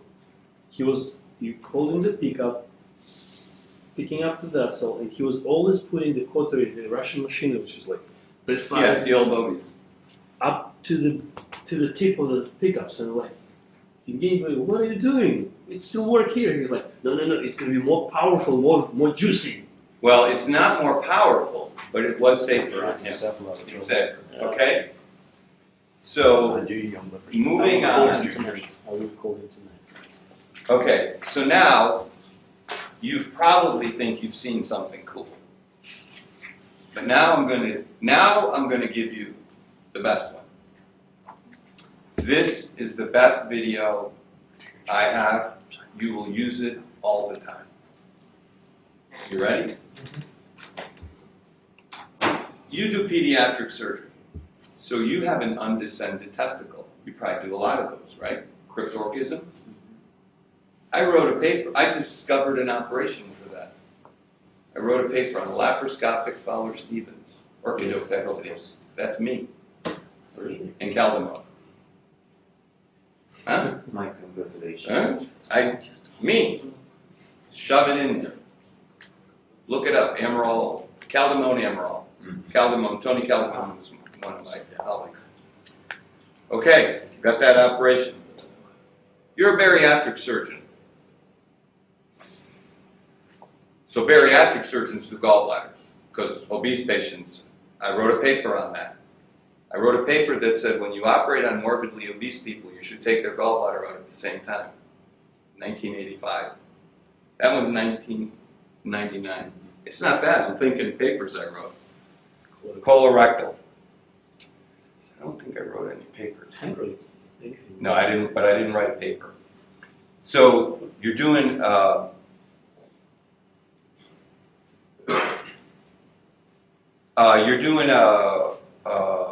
ileal pouch.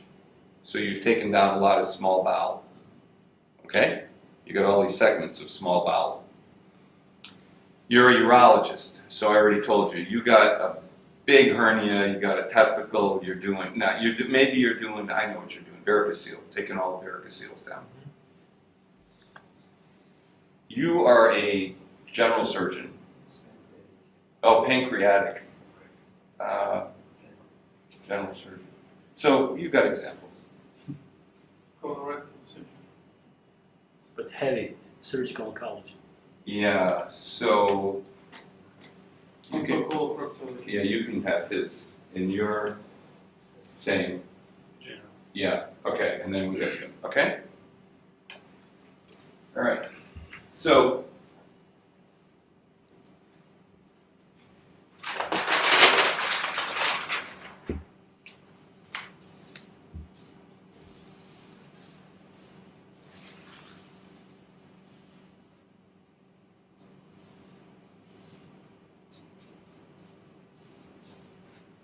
wow, divided and divided.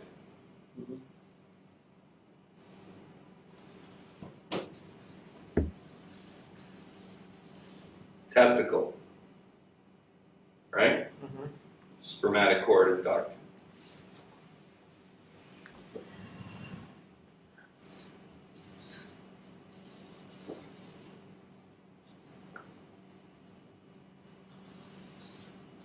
Gallbladder. Duodenum. Adhesion.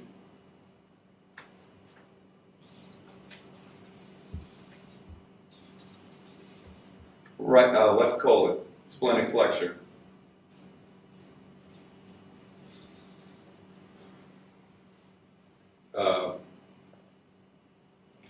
Reflection, gastrocolic ligament. Pediatric surgeon, that one will work. Bariatrics, colorectal. Okay? So I've drawn these all in a very particular way. What I want you to see is that in each case I have separated the body, the tissues, and they have a single point of connection. So here it's the vessels. Here we have an adhesion. Here I can also have an adhesion. If I had an ovary,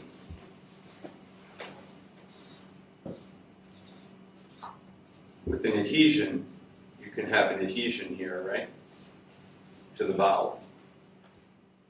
Here you have that. Testicle here. Okay? So,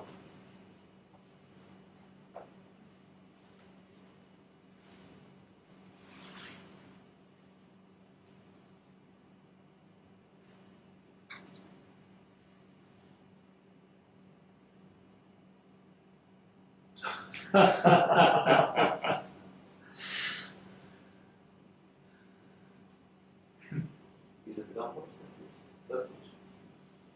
it's Russian sausage. Russian. I had the sense special.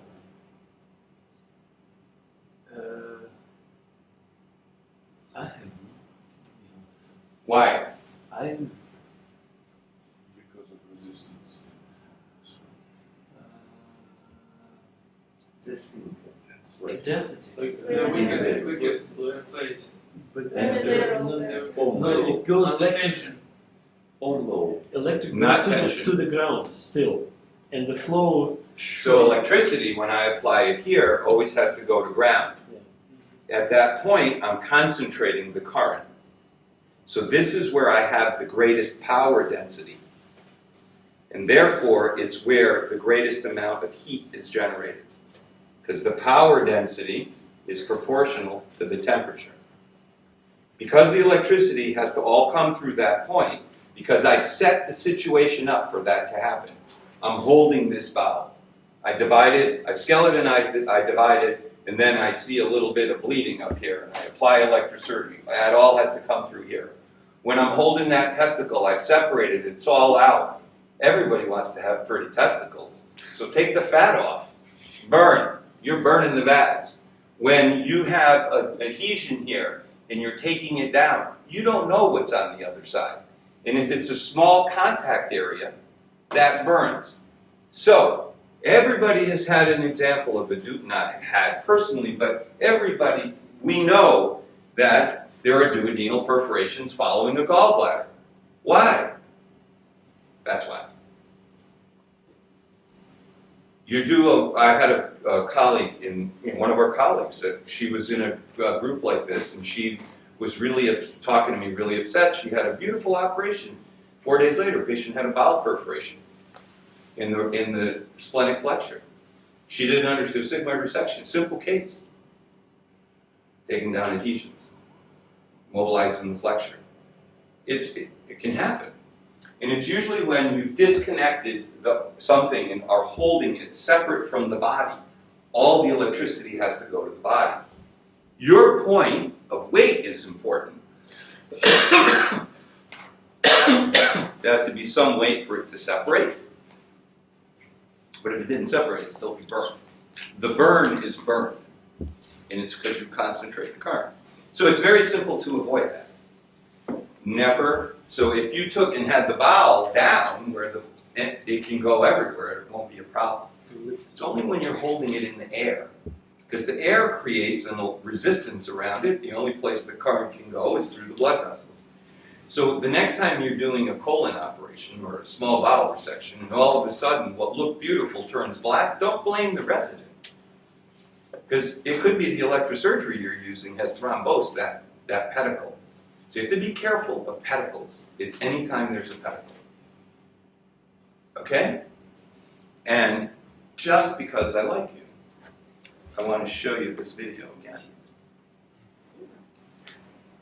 You can also see that in laparoscopy, where your attention is focused up there, you won't even know that it happened at the end.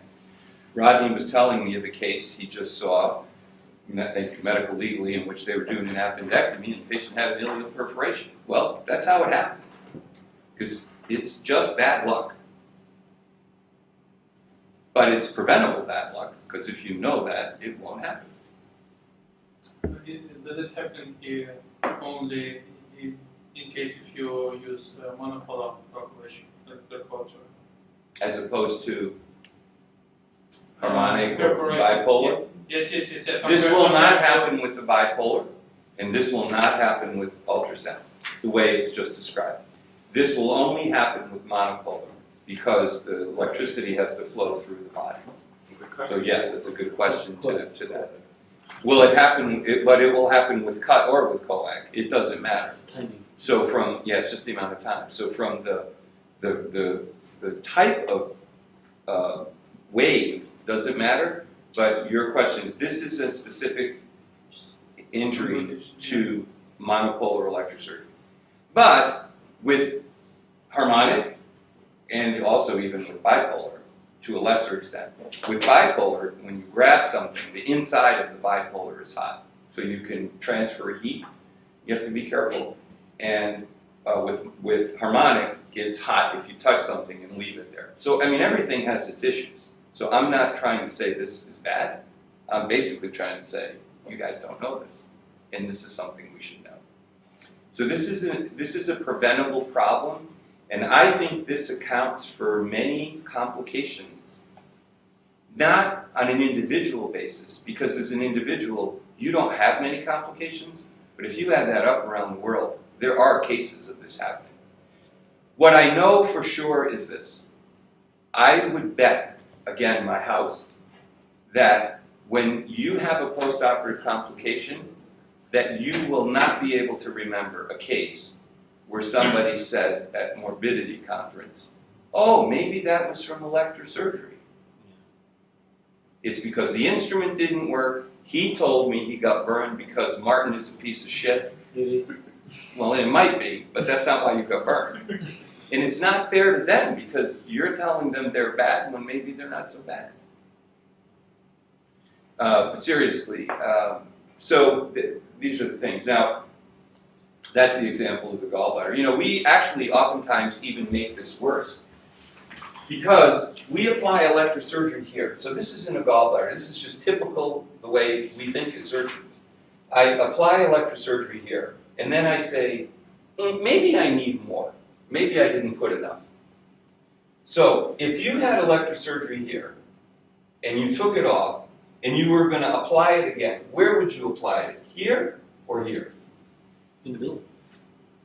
I didn't give you that choice. Oh, sorry. Here or here? Yeah. You come closer to the gallbladder, right? Because after all, if you make a hole in the gallbladder, it's not the end of the world. Okay, here's what you do. In this case, if you put it on the side of the gallbladder, you will actually protect that side. Most surgeons, though, won't. They'll put it on this side because they don't want to make a hole in the gallbladder. When you put it on that side, you will increase your likelihood of making a hole there, so they go here. Whatever the case, you've created a resistance barrier. So whereas electricity was going in both directions prior, it's only going to go in one direction to get to the other side. You understand? So you are using the correct technique to reapply electrosurgery, which is to go on this side, not on that side. So that's very good. Yes, Baba. I get the idea, but how often does it happen? It's never we have seen a lot of times, as you say. It should be a statistic. Let me ask you a question. Well, there's 2 points to your question. The first point to the question is, I lost my train of thought. Did I use blood open? How often do planes crash? There's a statistic. There is in Russia. There's Okay, well, how often do they crash? 1 in a million, whatever flights they have. 35,000 per year. Crashes. Crashes. Airplane. Airplane. I mean car crashes. Okay, well, whether there's 1 plane that crashes or 10, it doesn't matter. They're all tragic and they all should be avoided. Second, if you didn't know the plane was in the air and it crashed, would you record it as a plane crash?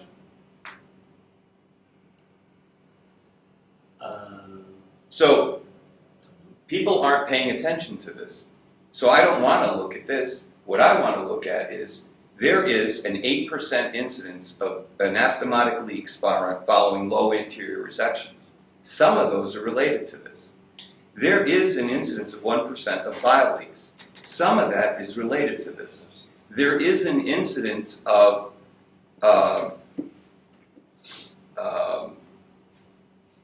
bowel perforations. Some of those are related to this. Only when you actually do a study to study it will you do. The answer to your question, though, is it's not very common. I don't think that maybe in your hospital there's 1 or 2 a year. It's just 1 or 2 that you didn't need to have. It doesn't justify the complication. Question I'm asking because soon we're going to address this thing to our administrative level, to the city of Moscow, in my case, to the city of Ufa or Stavropol, and they will ask these questions. They will ask, you're promoting the new so-called new technology, harmonic or whatever. It is relatively expensive. Why we should not making safe monopole formulation is nothing more. I'm sorry? It's how to use safely. Yeah, exactly. That's why. So you're right. So he's absolutely right. I'm not telling you. Let's be really clear. Could I comment on that as well? Because regarding statistics, I don't think that we first publish this. Second, we can count all the cases as directly related to this. But for example, last year we had 14,000 surgeries, all kinds of surgery. And we had 2 cases that were probably related to this in a good hospital with a high level of harmonic and advanced bipolar usage. So it's probably not common, but one guy after good liver surgery had for some reason unknown bowel perforation. I think it was related to this, but we could never prove that. But it was 2 months of big problems, and the guy ending up with short bowel syndrome and no further chemo. And a woman after a gynecological procedure with an ileum perforation after just a hysterectomy, because probably a metallic trocar contacting with bowel ileum, and so also peritonitis and all kind of problems, and hopefully alive. But I think 2 disasters are enough to. I'm just interrupt you for a second. The thing, while I'm asking this, it's not about I know the things. I can say the same thing. I want to use the experience that we're gonna get between us right now later in my administrative work when I'm gonna talk to administrative Okay, so workers. the way to, so first, thank you, incidentally. So I've spent the last 20 years trying to identify these problems, and my conclusion is that if a tree falls in the forest and you're not there, you don't hear it. And basically, people aren't paying attention to this. So when they have a complication, unless you actually look for it, you won't know. You can actually, histopathologists can tell you if it's an electrosurgical burn or not. Because in the 1980s, the gynecologist worked this out. A guy's named Levy and Soderstrom, so I'm going to give you the paper later. It describes all the morphology. But, you asked me a question. So this is a paper, delayed perforation of large bowel due to thermal injury during laparoscopic cholecystectomy. There's another paper in here on duodenal perforations with gallbladders of 5. But even still, 2 out of 14,000 is a low incidence. But it's 2 patients that had a complication they didn't need to have. And my point is, as doctors, we got to stop accepting that we have complications. Because if that were the case, there'd still be 50 plane crashes every month. We accept it. Now, the most important point is, I am not telling you not to use monopolar and to use something else. What I am telling you is how to avoid the complication of it. Because I don't want you to not use monopolar. Monopolar is a great technology. Your reaction, though, is normal. The reason there's only 2 reactions to this. One is to say, I better not use monopolar. Or the other is to say, I've been using it, it's fine, it's no problem. Internal motivation. This is the facts. These are the truths. These things happen, and they don't happen in large frequency. But complications don't happen in large frequencies, right? I mean, we're chasing things that are 1% to 2%. And so, enough said, enough philosophy. That's my bottom line. We were told, I have to say that when I was talking to Lab Coley by John, he told me never lift an adhesion, always grasp the gallbladder. So you were always grasping on the gallbladder and putting the gallbladder down in the triangle when you used the hook. Therefore, the electricity could still go through the gallbladder and out the other side. You weren't grasping an adhesion and blocking the route to the rest of the body. But we still get bile duct stenosis and all sorts of things. And and that's another one, right? So, anyways, I want to we need a break, but I just want to run through here a few more pieces.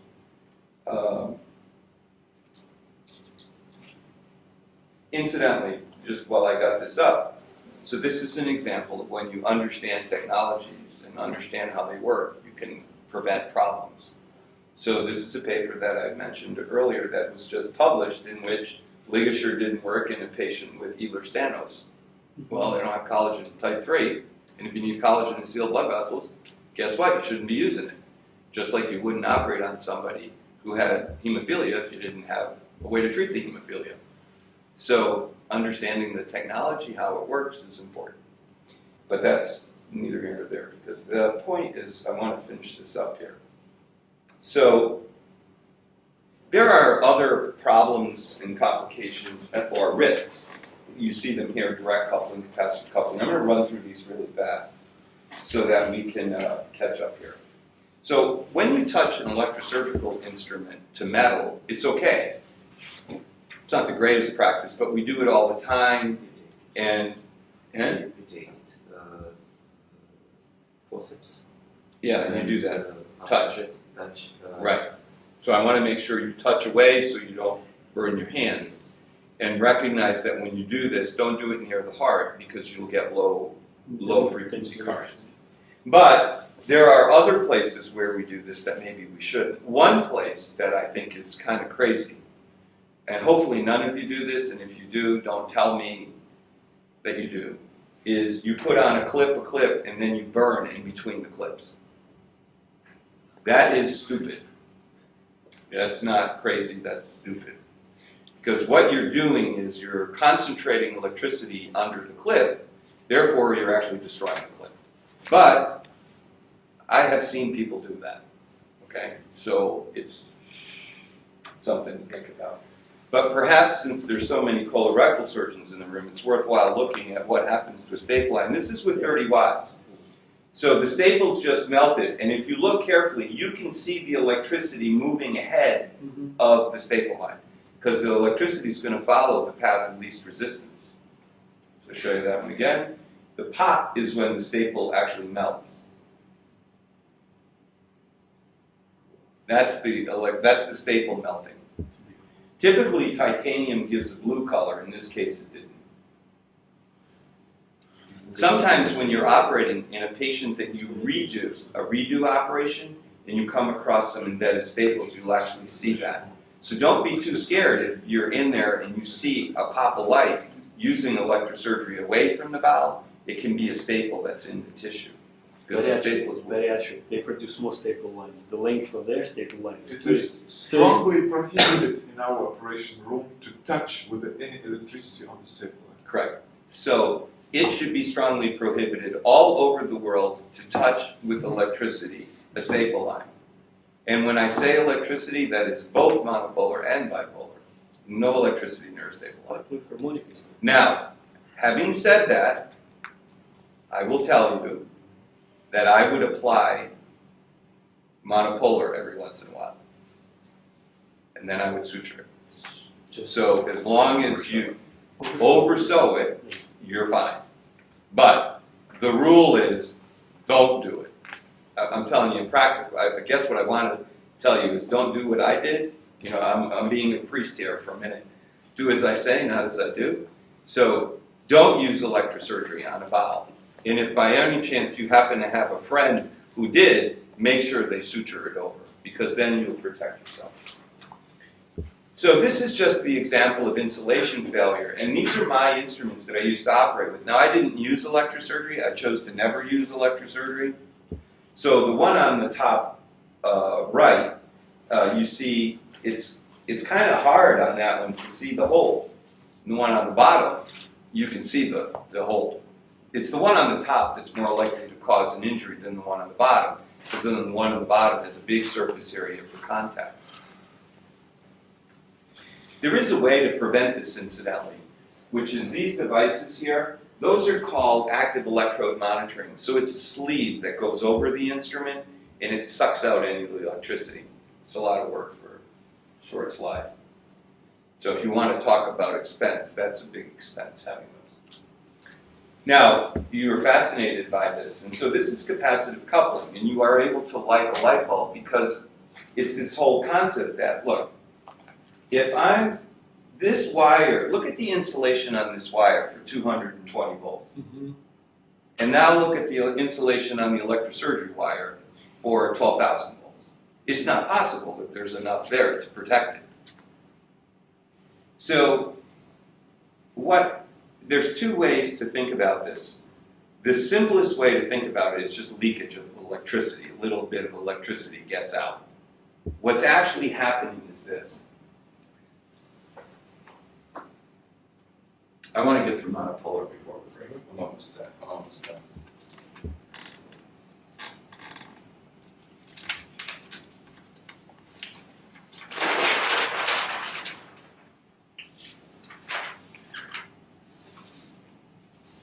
So this is the electrode, the wire, and you know this has a lot of charge in it. And then this is the insulator. It doesn't have a lot of charge. So the current is flowing through here, right? Then they're changing. But when this positive becomes negative, this negative will become a positive. So what happens is that you create a low current in the outside of the instrument. So the insulator is carrying with it a very low voltage current because it's the opposite of what's happening here is happening here in the insulator. Insulators are simply materials that do not have a lot of charge, so they can't carry the material. They can't carry the electric current. Does that make sense? But they're not perfect. Their water, pure water, is a really good insulator. What we have in our body is, of course, salt water, which has electrolytes, therefore it has a high conductivity. But water itself is pretty good insulator. Pure water. We don't really, distilled water. We don't really have pure water. Okay, so it's good that in Russia you don't operate on light bulbs, right? So this is just a nice example. However, you do other things. So one of the common things that are done by nurses is to wrap an instrument around an electrode, as you see here, and then put it on the patient so it doesn't fall on the floor. And in this case, 30 watts. And as you can see, I'm burning the orange, even though I'm not touching the orange. So that's capacitive coupling. And if you notice, I have a ring on and I'm not being burned because the ring has got a big contact area with my hand, so any current is being distributed. I also want you to recognize that whenever you're operating, there is electricity going through you. If both your hands are on the patient. And I said it goes through the anesthesiologist and you laugh, but it does. Electricity doesn't give a care where it goes. It goes everywhere. It's not sitting in the body. It's everywhere. In this video, you're touching both hands. You're touching. If you will separate hands, it doesn't matter. No, it doesn't matter. No, it doesn't matter. If I will be executed tomorrow, I'll do it, or today, probably tomorrow, I'll do it and not touch it. All right. So, what's important? I know that many of you do single-site surgery.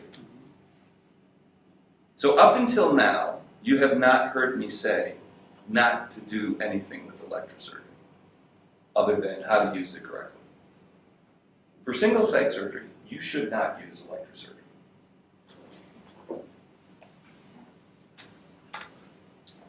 It's hard to see this slide, not only the lights. In general, it's hard to see.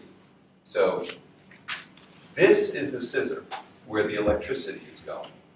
This is the suction device that is burner delivered. And there's the electricity passing between the two. And its capacitance. So when you're doing single-site surgery, you have instruments crossing everywhere. You can't see that. When you activate, the reason this works is that instrument is not touching anything, so it's an open circuit. This power is max, voltage is maximum. When you have high voltages, you'll get more capacitance, and you're transferring.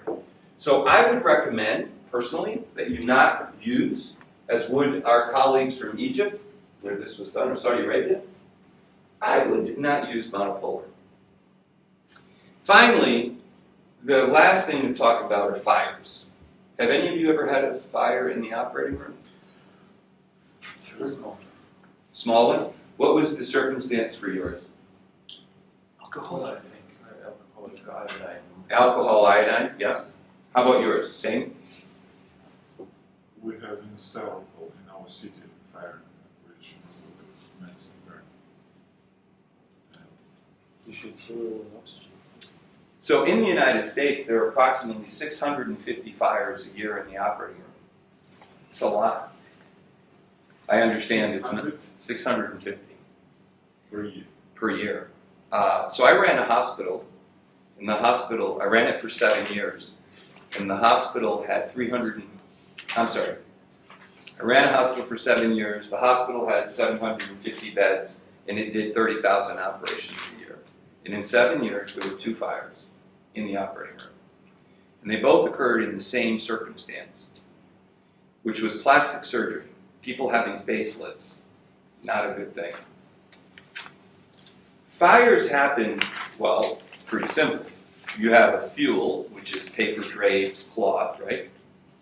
You have an oxidizer. You have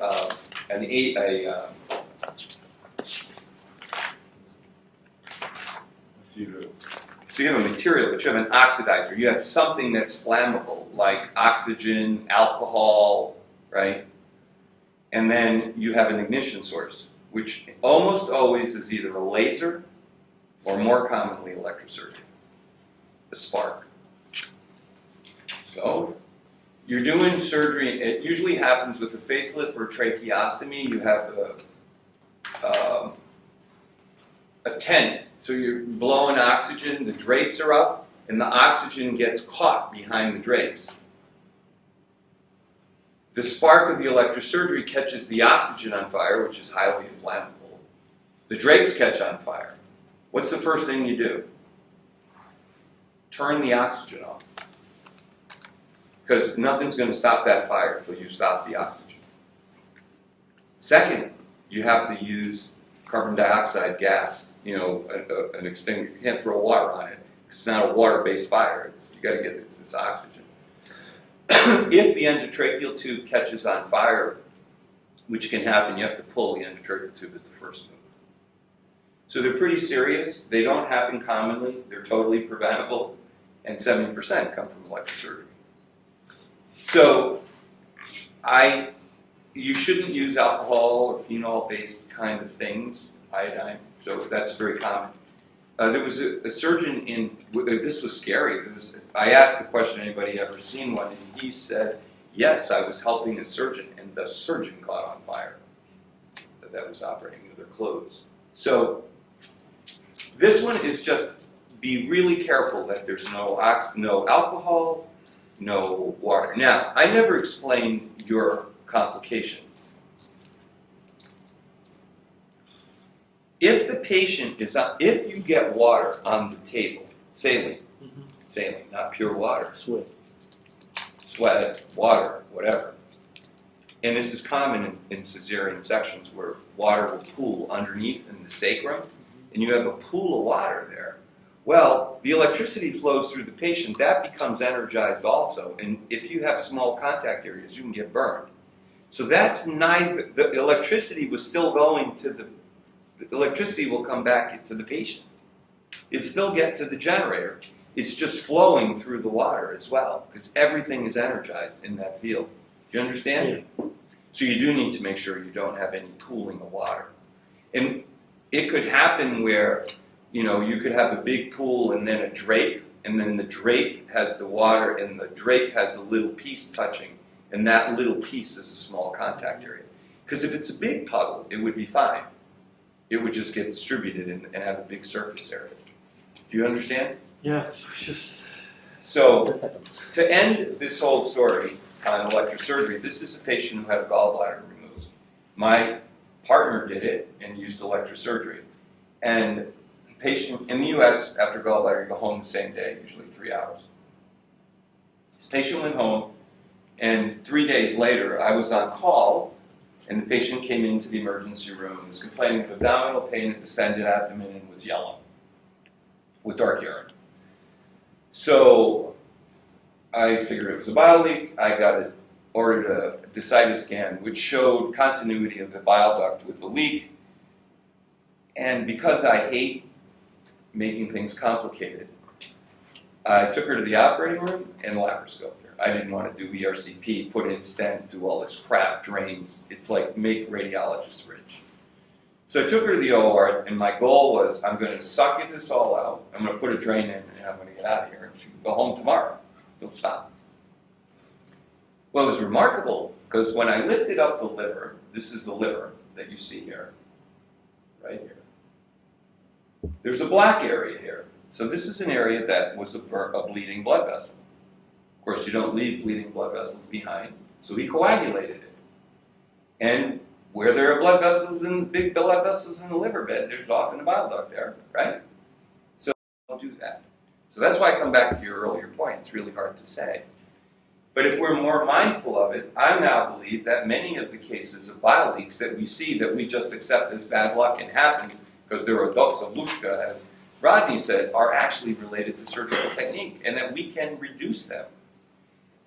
And I'm going to leave you with one final question about monopolar electrosurgery. And this is what I actually feel like saying many times in meetings. Oftentimes the question will be, well, what evidence is there for harmonic, or for ligature, or for enseal? At the meeting, they ask the question. right? What evidence is there for monopolar electrosurgery?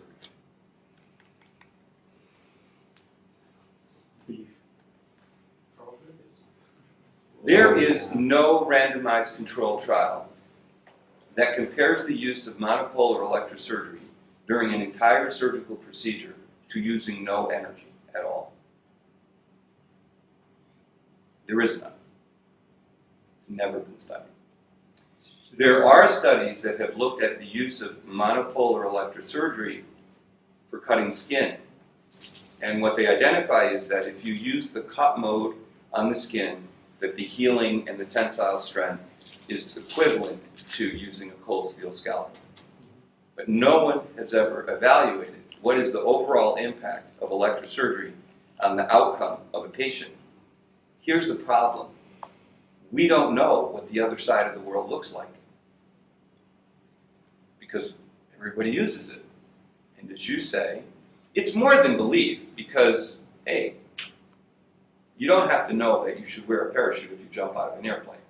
And so one could argue, hey, it's been done for 1 million years. So that's always what I want to say, but complications do happen. I think we need to be used to think about it. So please, always remember to never activate it in the air. Try to use the cutting frequency as often as you can because the voltages are lower, and the lower voltage means you'll have less complications. Check the insulation. Make sure you don't have any holes in things if you're using electrosurgery. Be happy when the nurse is cleaning your instruments because that buildup of SBAR is causing a buildup of resistance, which means you're using higher voltages. And don't use it near the heart and try not to touch it to metal unless you really want to do it. What questions do you have? We went slow, it's a lot. I know. Time for break. What questions? Maybe not a question, but a commentary, but comparison between monopolar and harmonic, because there was a Korean study in oncology and gastric cancer surgery when they compared the potential of electricity or harmonic to seal the lymphatic vessels, just directly looking at the presence of cells and cancer cells and cancer debris after the operation on the resected specimen. So they just washed it off and looked, and they found that sure, harmonic was much more efficient in sealing vessels, but this was not further correlated with clinical parameters. So, I know that study, and I met the author recently. I met him in Taiwan. And if you know that paper's reference, I would love to have it. So if you can give me that, I would be most grateful if you have it, because I've been looking for that paper. I'm very interested in understanding the oncologic impact of using these technologies, and that's a really good paper. So basically, to repeat what he just said is, they took a group of patients in which they did a full gastrectomy, and they did a D2 gastrectomy. And they either used electrosurgery to do the operation or they used harmonic. And in that study, what they were able to identify is that floating, or then they put it in water and saline, and they determined how much tumor burden was in one or the other. And the electrosurgery group was much higher than the other one. They attributed it to the sealing. It could also be technique, whatever. But as Vladimir also pointed out, it's never been studied further. There is another study done by the Japanese in which, and I'll show you that tomorrow, the incidence of remission was greater with ultrasound than it was with electrosurgery. But, it's one small study. And my point on the randomized controlled trials evidence is, well, we want evidence for one, but we don't have evidence for the other. So it's also good for your administrator to ask them what the evidence is for using electrosurgery, because we don't know. At the end, I hope I've just increased your sensitivity, and that when you go back and there are complications, that you think about this, because over time we can impact it. And unless we can identify what's causing the problems, the complication, hey, what's the incidence of anastomotic leak 10 years ago? Same as it is today. So, oh yeah, 10 years? 10 years. 10 years. Same. Before I mean, in the middle of staplers, it's 80s or Staplers do not change the incidence of anastomotic leak. There is no randomized control trial that shows a stapler decreases the incidence of an anastomotic leak, except for an ileocolic anastomosis, which makes no sense to me. So don't tell me it's staplers. Staplers allow you to do deeper resections, but they don't change the incidence of anastomotic leak. Sorry. No meta-analysis has ever shown it. If you have evidence, give it to me. I will stand here and say I'm wrong. Here's what a stapler does. It saves you one hell of a lot of time. A lot of time. And I think that God gave us staplers. But, sorry. Hey, I should be telling you it does, right? I work for the company that makes them, but there's no study that shows it. There's a retrospective study done on esophagogastric that may be. Sorry.